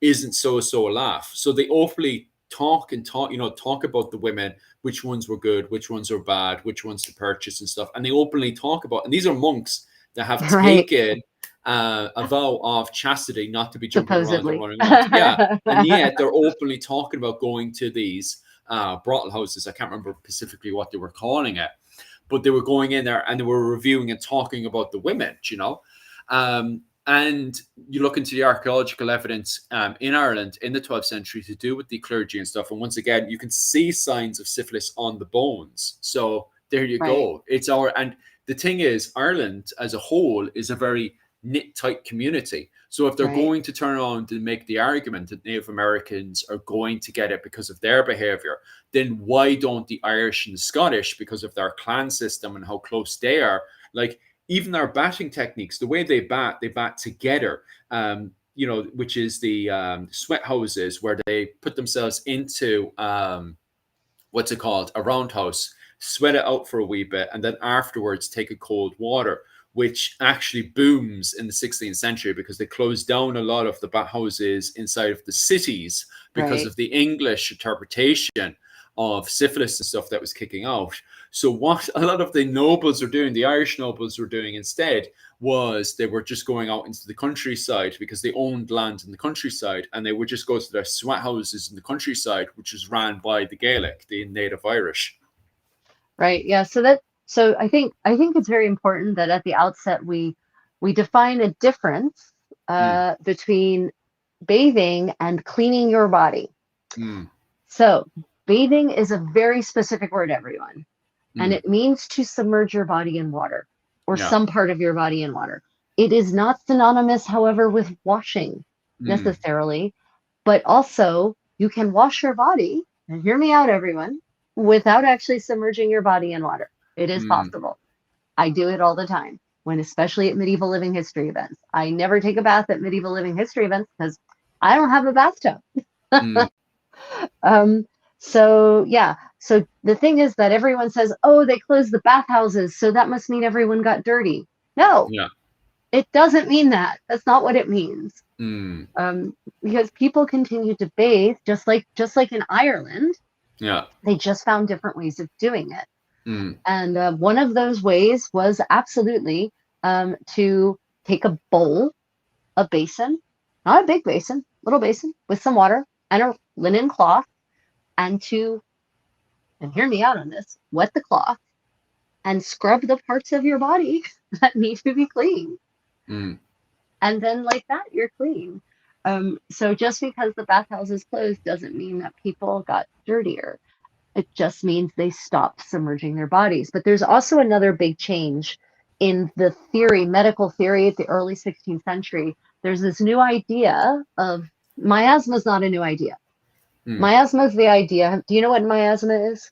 Oh God, you've told me now a few times, and it's over my head right now. Could you re-explain Okay, for okay. the comment section? Yeah, For yeah, the yeah. comment section. Totally for the comment section. I know Yeah, you know it, yeah, Philip. I know you know yeah. it. Miasma is basically and it's kind of funny because it's very, very gets perilously close to germ theory. Mm, Miasma is the idea that foul smells floating on the air convey disease. yeah, that's it. Yeah. That's a miasma.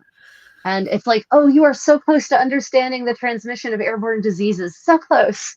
Mm, Not so much the foul smell part, but so the thought was that if you submerged your body in water, your pores open, which is true if the water's hot. The mm, water's cold, your pores do not open. They don't open when it's cold. mm, But if you submerge your body in hot water, your pores open. And mm, then you are exposing yourself to contagion from the miasma because you've got all these open pores and the miasma is just going to flow right in. mm, So that also contributed to the idea that, well, maybe we shouldn't be submerging our bodies in hot water. Maybe we should just be sponge bathing. There's mm, actually a physician in England in the early 16th century who writes that. He writes a whole paper about it. And it becomes pretty pervasive and pretty influential, mm. especially in Tudor England. Yeah, yeah. And so the bathhouses sort of start closing more or less on their own because people stop going. Except for the ones that are brothels. They Yeah. stay open.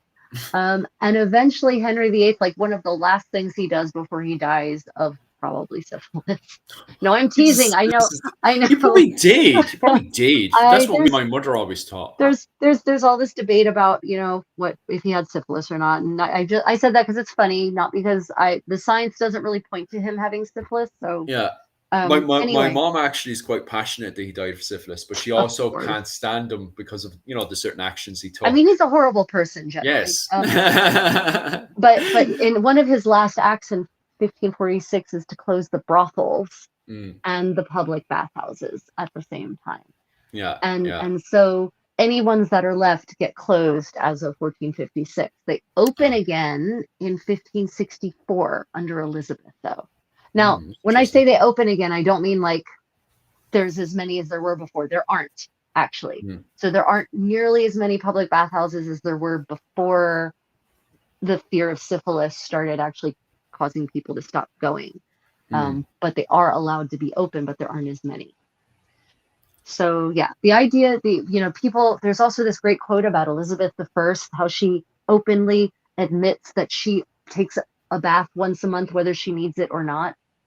mm, And everyone's like, "Oh God, she must." There's this pop history video about what a stinky queen she must have been. mm.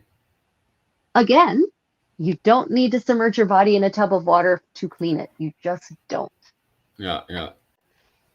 So she was absolutely still cleaning herself. Because medieval people and the Tudors, going all the way into the Tudor in the 17th century, had the idea that the miasma theory meant that to fight miasmas, you had to keep everything smelling sweet, including your person. Yeah.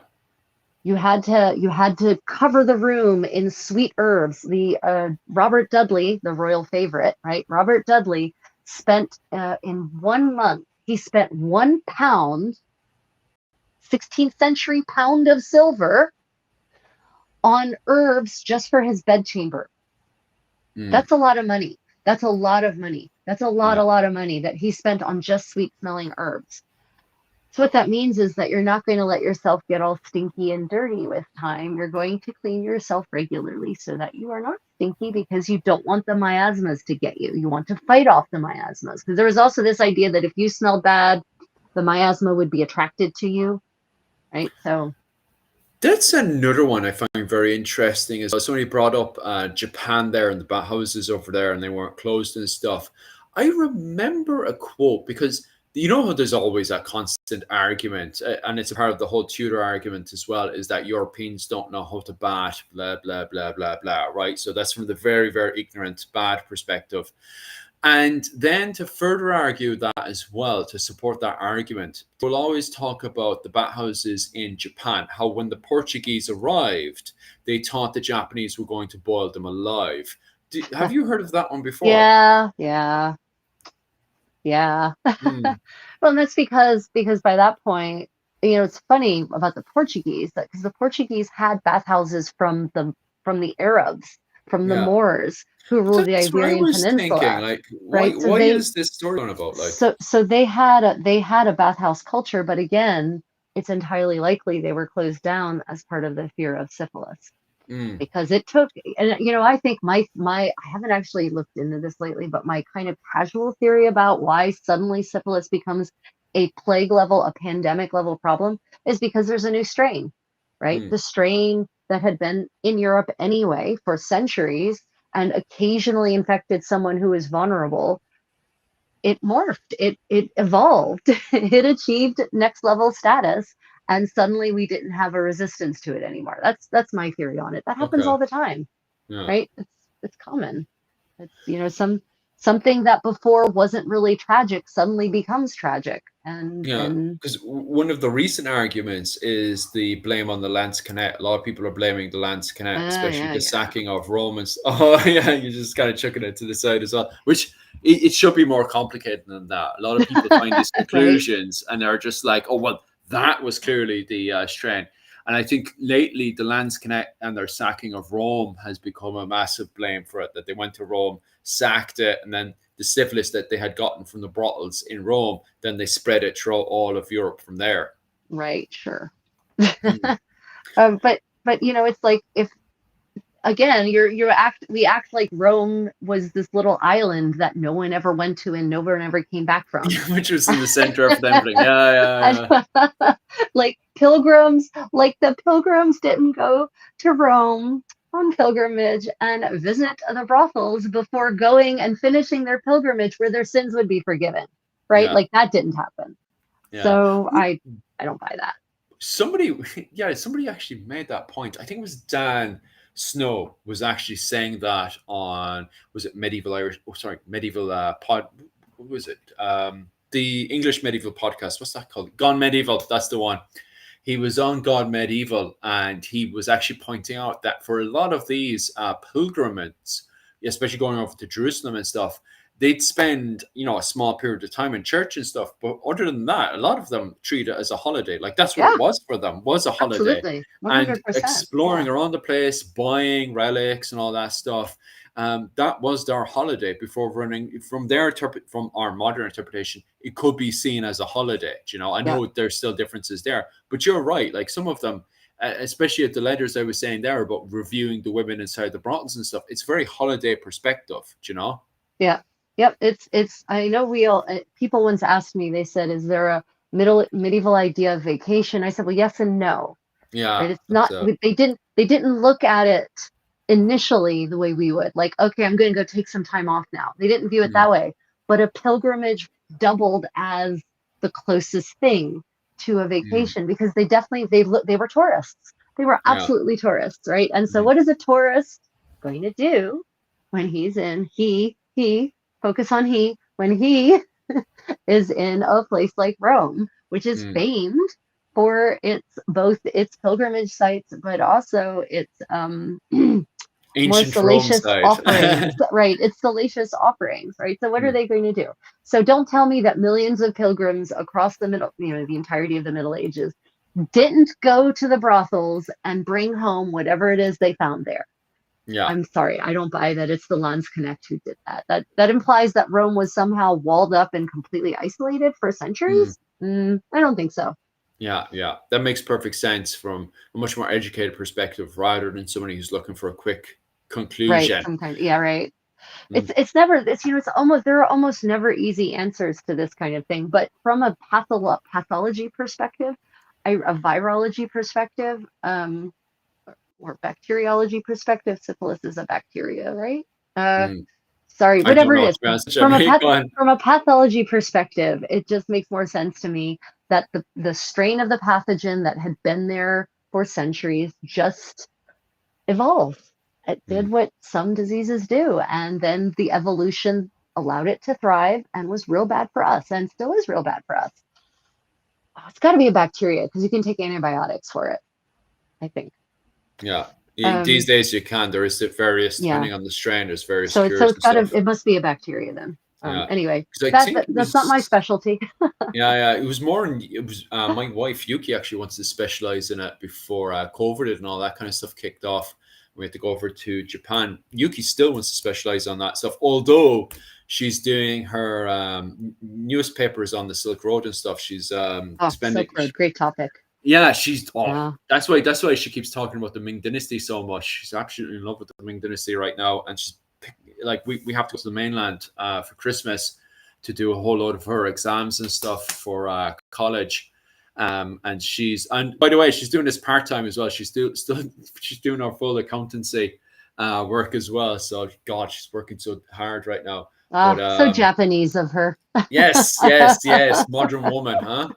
I keep telling her to slow down. Sometimes, right? This is what's okay. I won't be. Tell her to be more Irish. But that's what sometimes I have to put on. The trick is, I actually have to put on. Do you know the TV show called Father Ted? Yes, Father Ted, That's great the stuff. one. Great That's stuff. the one that triggers her more Irish side, right? And Yeah, you see, exactly. anytime I Remind want, her. yeah, I had to do it last night. I just before she It's came into the door, I had Father Ted in, and then I was like, we'll go for what's it called? The old pot that you just put the hot water in. Yeah, the kettle. not the kettle. You know the noodle, and you put the hot water into it. Oh, the sodium bombs. Yeah. The ramen. Sodium bombs. Yeah, What do you call them? I call yeah. them. What was it? I can't, lately we've been calling them hop. What was it? I can't even remember the official noodle box or whatever they're called. But what was it called? Maybe everyone just has their own name for them. Probably. Um, yeah. But anyway, yeah. To get one last night, I just put on the old Father Ted TV show, and she came in, sat down for a bit, and then she was just like, I was like, oh, we'll go get one of those noodle boxes, and she's like, yeah, that'd be great. Because normally she comes in and was like, no, I have to cook. And I'm like, you don't have to cook. Sure, I can cook. She says, yeah, but I don't like your cooking. So she's like, she eventually cooks like. And I'm like, because I actually like my rice. My rice is very nice. I don't know why she hates, but every Japanese person hates my rice. I'm like, Oh, I had friends come over around lunchtime and stuff, and I'll make you some rice. Are you hungry? Are you? And I says, I'll make you some rice there, sure. I make them rice, and they eat the rice, and they look at me, and they look at the rice. And then afterwards, Yuki's just like, oh, they didn't really like your rice. And I'm like, what you mean they didn't like my rice? My rice is bombing. I don't know what the problem is with the rice. Okay, so I'm just going to pause to say, for those who are joining us, I'm the Creative Contessa, Rachel from the Creative Contessa, and this is Philip from Irish Medieval History. And we had a question about Philip. Does he have a channel? He does. Irish Medieval History. Please go over there and subscribe. He's on YouTube. He's on Instagram. What else are you? TikTok. Pretty much everything right now. Yeah. Yep. Definitely go and check that out. Absolutely. And yeah, we are multi-streaming, so we are live on a bunch of different platforms. I'm on Facebook, TikTok, and YouTube. And Philip is on, where are you on right now live? Just YouTube. I still need to write a letter over to Tickety Talk Talk. It was I meant to do it for bloody what was that? Oh, it's grand. I'll have it for, was it you guys for Wednesday night, but I'm over in Asia, so I still have breathing space. So actually, after this one, I actually have to do my letter Do it, to do it, TikTok. do it right before you go live, or they'll rescind it again by the time you go Oh, live. really? Oh, bloody hell! Because it was Mihal Yeah. was doing it. Maybe I'll do it tomorrow. So I'll do it tomorrow Yeah. first thing. So My for experience, Mihal's one. wait too long before you actually then do the live stream, they rescind it again. All right, lovely. Anyway, enough of that nonsense. Let's see, what do we have here in the comments? Let me see any questions. Oh, toilet paper question again. Yeah. So without going into too much detail, what did people use for toilet paper? So Ireland, do you have evidence? You mentioned moss earlier. Is that something you have evidence of, or is that a conjectural? That's a Yuki question. What was it called? Because Yuki does know the answers to all this one, and I mostly put it down to moss. Anytime somebody asks me that question, I'm just like, well, they get a handful of moss and put it on their bum. The actual written evidence, and they what was it called? Because I do know we have, what was it, from Dublin, and there's loads of archaeological finds around there which has proven how they clean themselves and stuff, which, by the way, is just in their back garden. So you have your regular Viking house, and then in the back garden itself is where they do their business, in the back house. So they have their little spaces in there, and that's one of the reasons why Dublin is so stinky during the Viking Age. Yeah, it would have that thing, especially when they're doing multiple holes out in their back garden for a short period of time, and then digging into their hole again. Cesspits, nice. Yes, that's the one.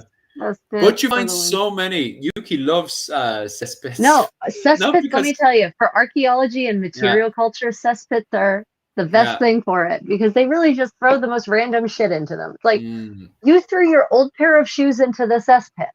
Yeah. Okay, that's you did. That is a thing you did. Right. Yeah. Got it. So in other parts of medieval Europe where you maybe don't have moss literally growing on your walls, I guess,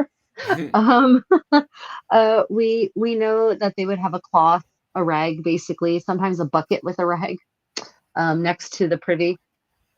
It was shared, though, as far as we can tell.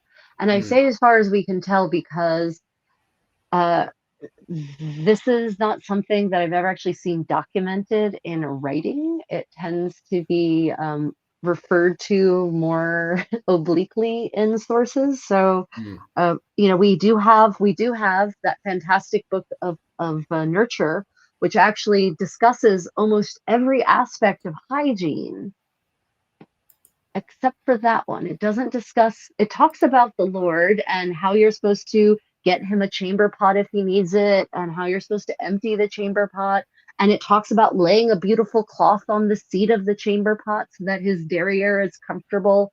But it doesn't say anything about how to clean that area of the body. So it's almost something that is, it seems to be a taboo, honestly, to even talk about it, which is curious because medieval people don't have lots of taboos. Medieval people are not prudes. I was just thinking there about Scottish literature to do around the Bruce era, and how, what was it called? A lot of people put Robert the Bruce's mother as a bit of a perv, because first and foremost, allegedly, she kidnapped Robert the Bruce's father and quote unquote essayed him, right? I can't say the other word. Really? Did she? Okay. Yeah, that's what it says. It said that she kidnapped him. She came over one day, took chop, and was like, "Get on my horse," and then she just robbed him. Okay. And she committed essay on him. But it depends. Like, you have to remember, it's the interpretation of what is essay. So anyway, she essayed him from a Scottish interpretation of the medieval era, which means they just got heebie-jeebie outside of marriage. And then they had to get married afterwards. I'm not sure how the law works in Scotland in that era, but in Ireland, you have to marry your SAer. I think it's the same in most places in Europe as well. If someone commits SA on you, you have to marry them, isn't it? I think some people argue that. Depending on, unfortunately. Usually you are compelled. It's not too bad in the relationship of the Bruce's mother. Because when I say SA, I mean, like, from a modern interpretation, she was very lustful one day. She kind of seen Robert Bruce and was like, "Do you want to go and do the business over there?" And that's what they did. It's not a case of her actually essaying him. It's more of the thing of, you know, the way that you were kind of part of a clan and stuff and they had to be organized beforehand. That's what they mean by essay, not the fact that it was a case of her physically taking him and physically having her way with her. Right. It was more kind of two consensual people outside of marriage essay. Right. That's what they mean by essay during the medieval period in Yeah, Scotland, you really, from my interpretation. I think it's very important, I think, whenever we're reading history, especially chronicles, Yeah. that we not apply our modern understanding of even basic concepts to what's being described in the text, because we will walk away with the wrong interpretation of the history.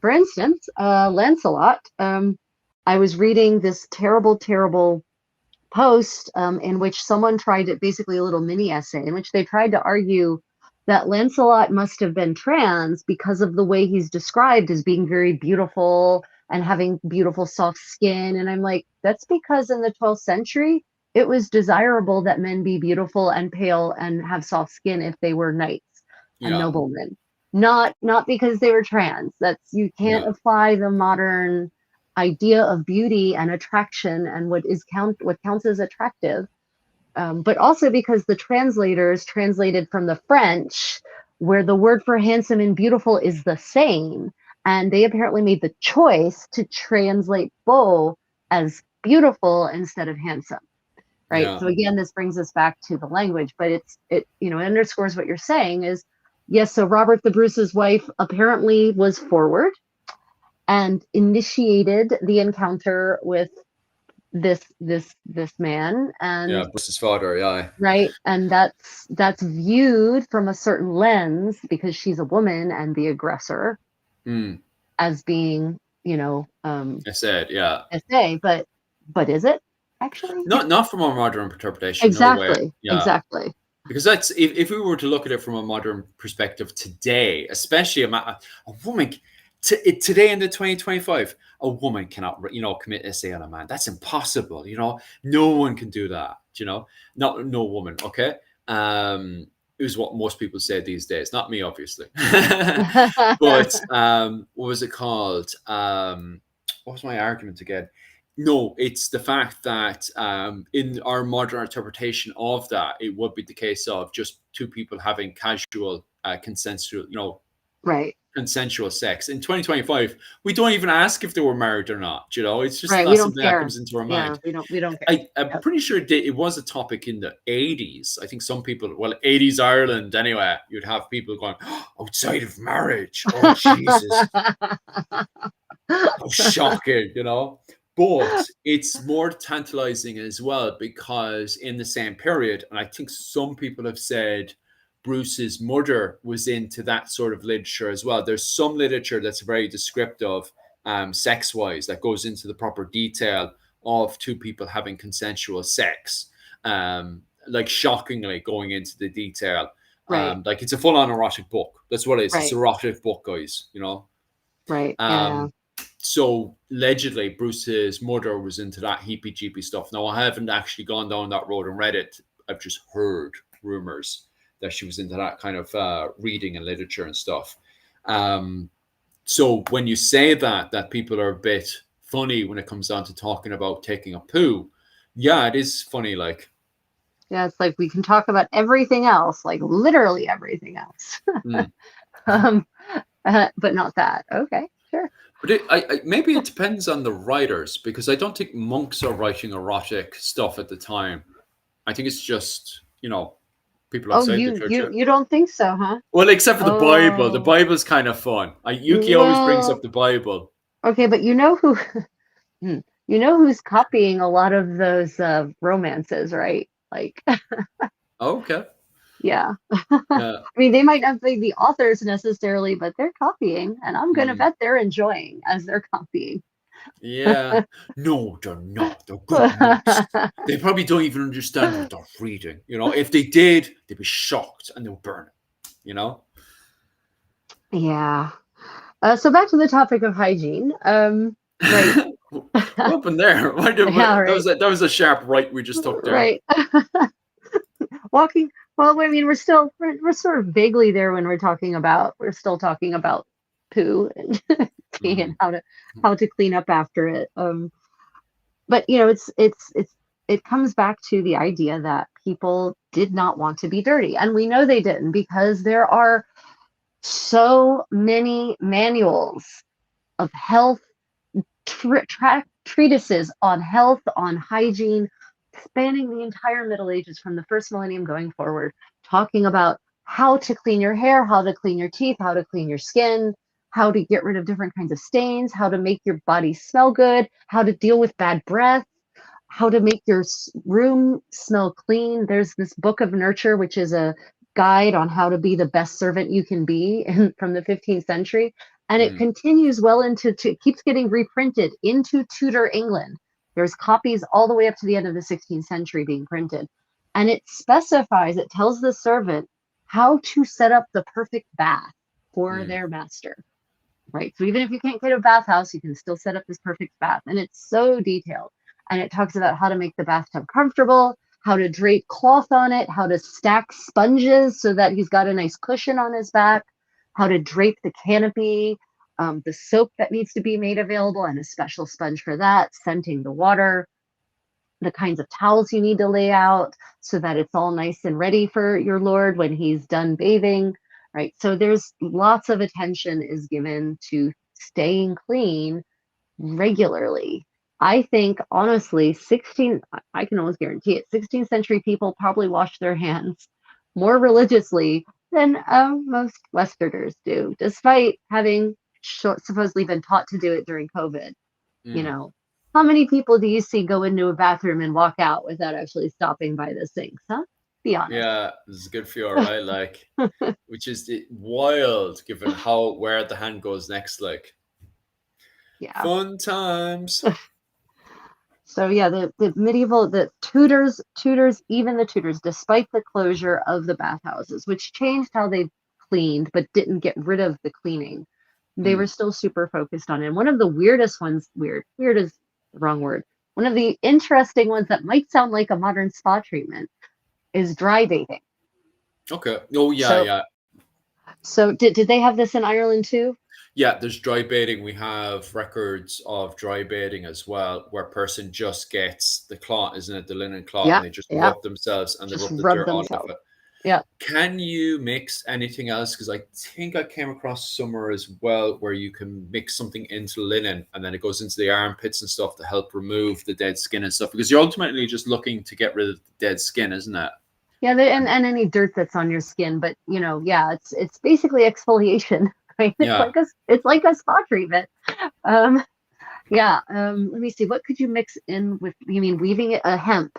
If you wove, which they have in Europe actually, if you Mm, wove hemp, if you did a linen hemp mixture, the hemp is rougher than yeah. linen is, and that would certainly help with it. That would definitely help with that. There's a jute.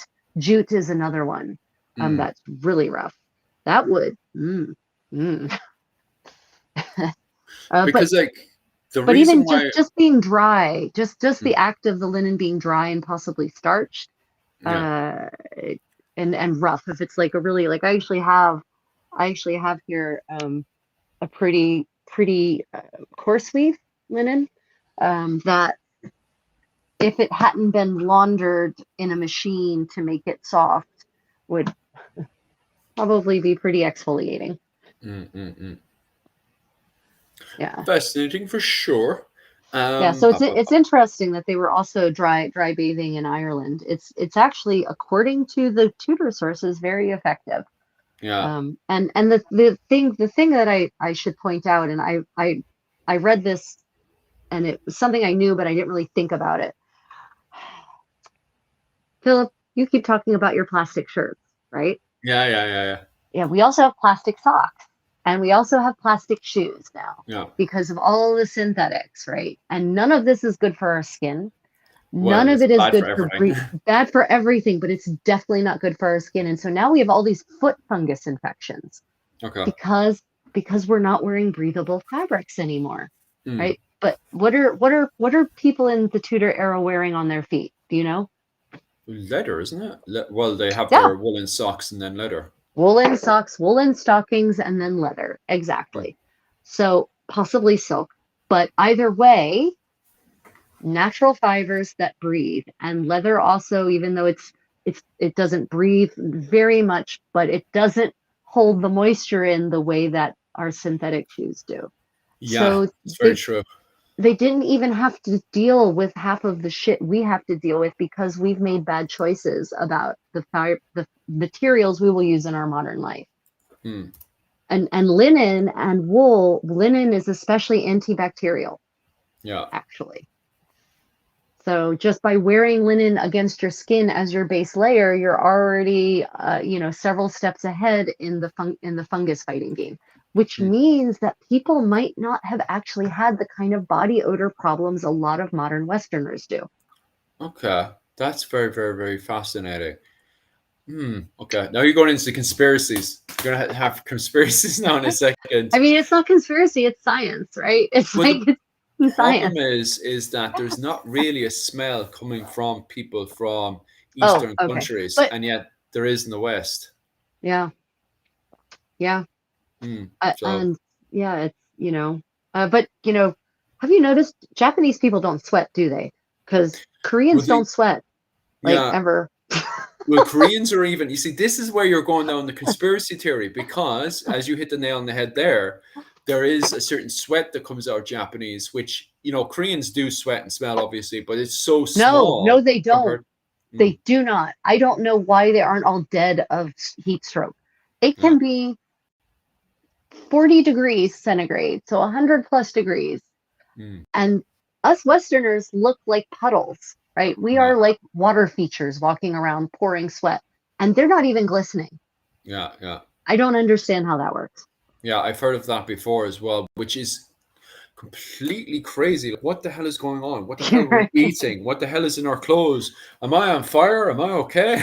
I don't know how but sweat is important for cooling their bodies. So it's like, I don't know. They're not, their measurement for being hot is way higher than the rest than us in the West. Yeah.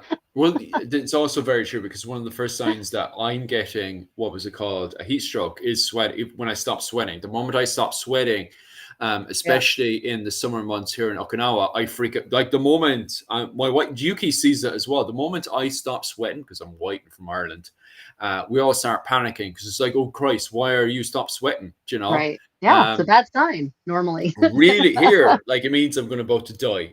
It's happened to me twice where I've suddenly stopped, and both twice I've literally been on the verge of heat stroke, so we have to start taking actions and stuff. Shockingly common here in Okinawa to suddenly just start getting heat stroke, like, and you could be literally doing everything grand, drinking the water, sipping away, and then the next thing you know, you feel your head or something, no sweat there like it is right now, and you start to freak out because you need to clean, as a white person, keep having that nice little sweat patch there. Right. Yeah. Yeah. But not my friend, my fellow Koreans here. It's Yeah. like, what is wrong with you people? It's, Mm. it's 40 degrees outside and you're wearing a parka. Why? Why? Yeah, lots of in the comments. Yeah, everyone, natural fibers all the way. I'm a natural fibers only person too. Makes it hard sometimes to buy things off the rack because it can be very hard to find clothes that are just natural fibers these days. A question about leather. Takeda says, I wonder, not even speaking of patents, how often would one remove your leather shoes once you're in your chambers, giving them and your feet a chance to air out? Oh yeah, taking shoes off. That's an interesting question. Mm. That really Because is. in Asia, of course, the shoes off culture, but I don't see any evidence of how often. So in the 16th century, I don't see lots of evidence of shoes coming off unless you're going to bed. This is funny because I went Yeah, investigating the shoe off culture, and it was Norway, Denmark, Sweden, Scotland, Iceland, and obviously my own country of Ireland, where I had comments popping up and photos. They started sending me photos of people taking off their shoes all yep, the time or running around. So they're definitely countries, Norway, Denmark, Sweden, etc., are all countries where people were taking off all their shoes all the time, unless they went into urban areas. So unless they went into urban areas, most of the time people were running around shoeless.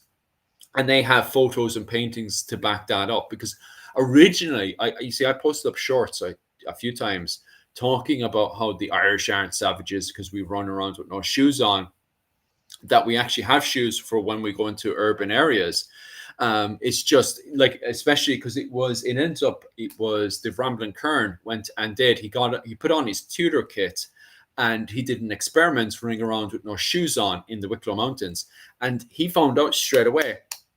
In Ireland, the mud is so soft that you could easily, it's actually way more comfortable because at the same time it's still slippery, but you don't slip if you don't have your shoes on. So ultimately, it's actually more comfortable to go around the Wicklow Mountains with no shoes on, because the mud is soft but slippery, but perfect for your feet is literally designed to grip the Wicklow Mountains, even with all the damage that has been caused because of shoes in the first place, because our feet now are starting to get shaped. Completely warped. Yeah, modern footwear is real bad for our feet, everyone. Hate to tell you that.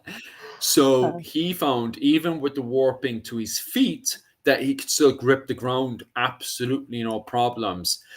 So his conclusion was that it was actually better to run around with no shoes on. But between the jigs and the reels anyway, there were people that started messaging us from Norway, Denmark, Sweden, etc.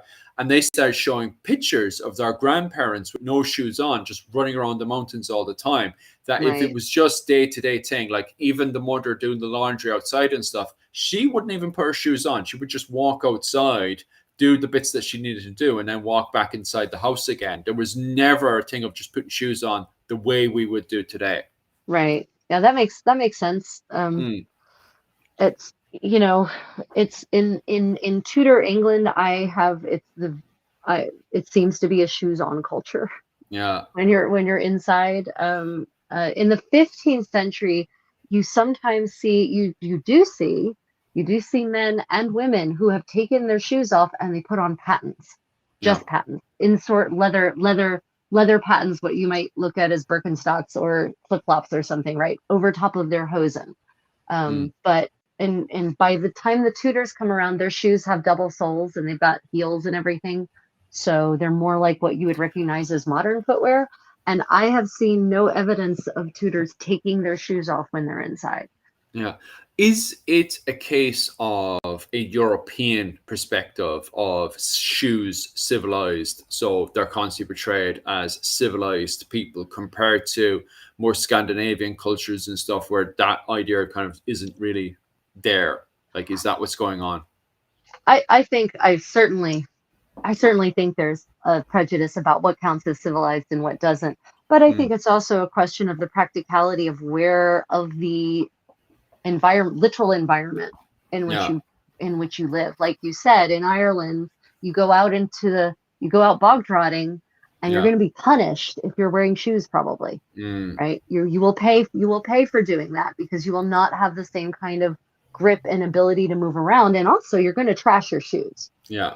And even with pattens, pattens. Okay, so pattens in soft mud would be miserable.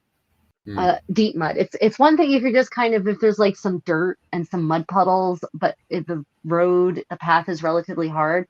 If it's soft mud and you're wearing pattens, you're going to sink into the mud, and you're like the mud is just going to suck your shoe off anyway, which I've had happen to me at a living history event at Pennsic. For those who know it, it literally sucked the shoe right off of my foot, because the ground had gotten so soft after 4 days of solid rain that it, like, my foot sank in this deep and the shoe came off. And then now that you talk about Ireland, I'm thinking, oh yeah, that sounds really similar. So I think your environment literally has a lot to do with that.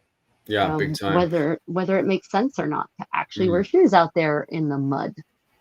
Because there's depictions of both kerns and women having shoes on and off, depending on where they are. But most of these sketches are made in the 16th century. It doesn't do the backgrounds. It always just does the kern and the woman next side by side. Right. And so, I mean, those sketches are never done by Irish people. So there's an agenda there also. Because there's a kern. Most of these kerns are ragged and stuff, right? And of course, if the kern has been out doing cattle raiding, has been surviving up in the wilderness for a certain period of time, of course he's going to be like ragged and in bits and stuff. I'm just having a quick, like for example, the German one, he's got them having sandals on. They all have sandals on with the German sketch that's made in 1533 of the Gallo glass and the Kern. But then the one with all of them that are done by the what was it called? The Tudors always have them with no shoes on. But it's not like they're always dressed completely savage. Like sometimes their clothing is still very, very expensive. But then there's other sketches where they have the lena just hanging off them. They have big, massive beards, big, massive, clean, not very clean, not very shaven. So you see the context, like what is the context for a lot of this stuff? Like is the artist and what's the purpose? Why did the artist decide to depict that person, right? Who's the audience that they're aiming for? You have to art is, I say it again, everyone, you cannot just look at a piece of art from the Middle Ages or Renaissance and say, yes, this artist depicted them wearing this, therefore people wore that.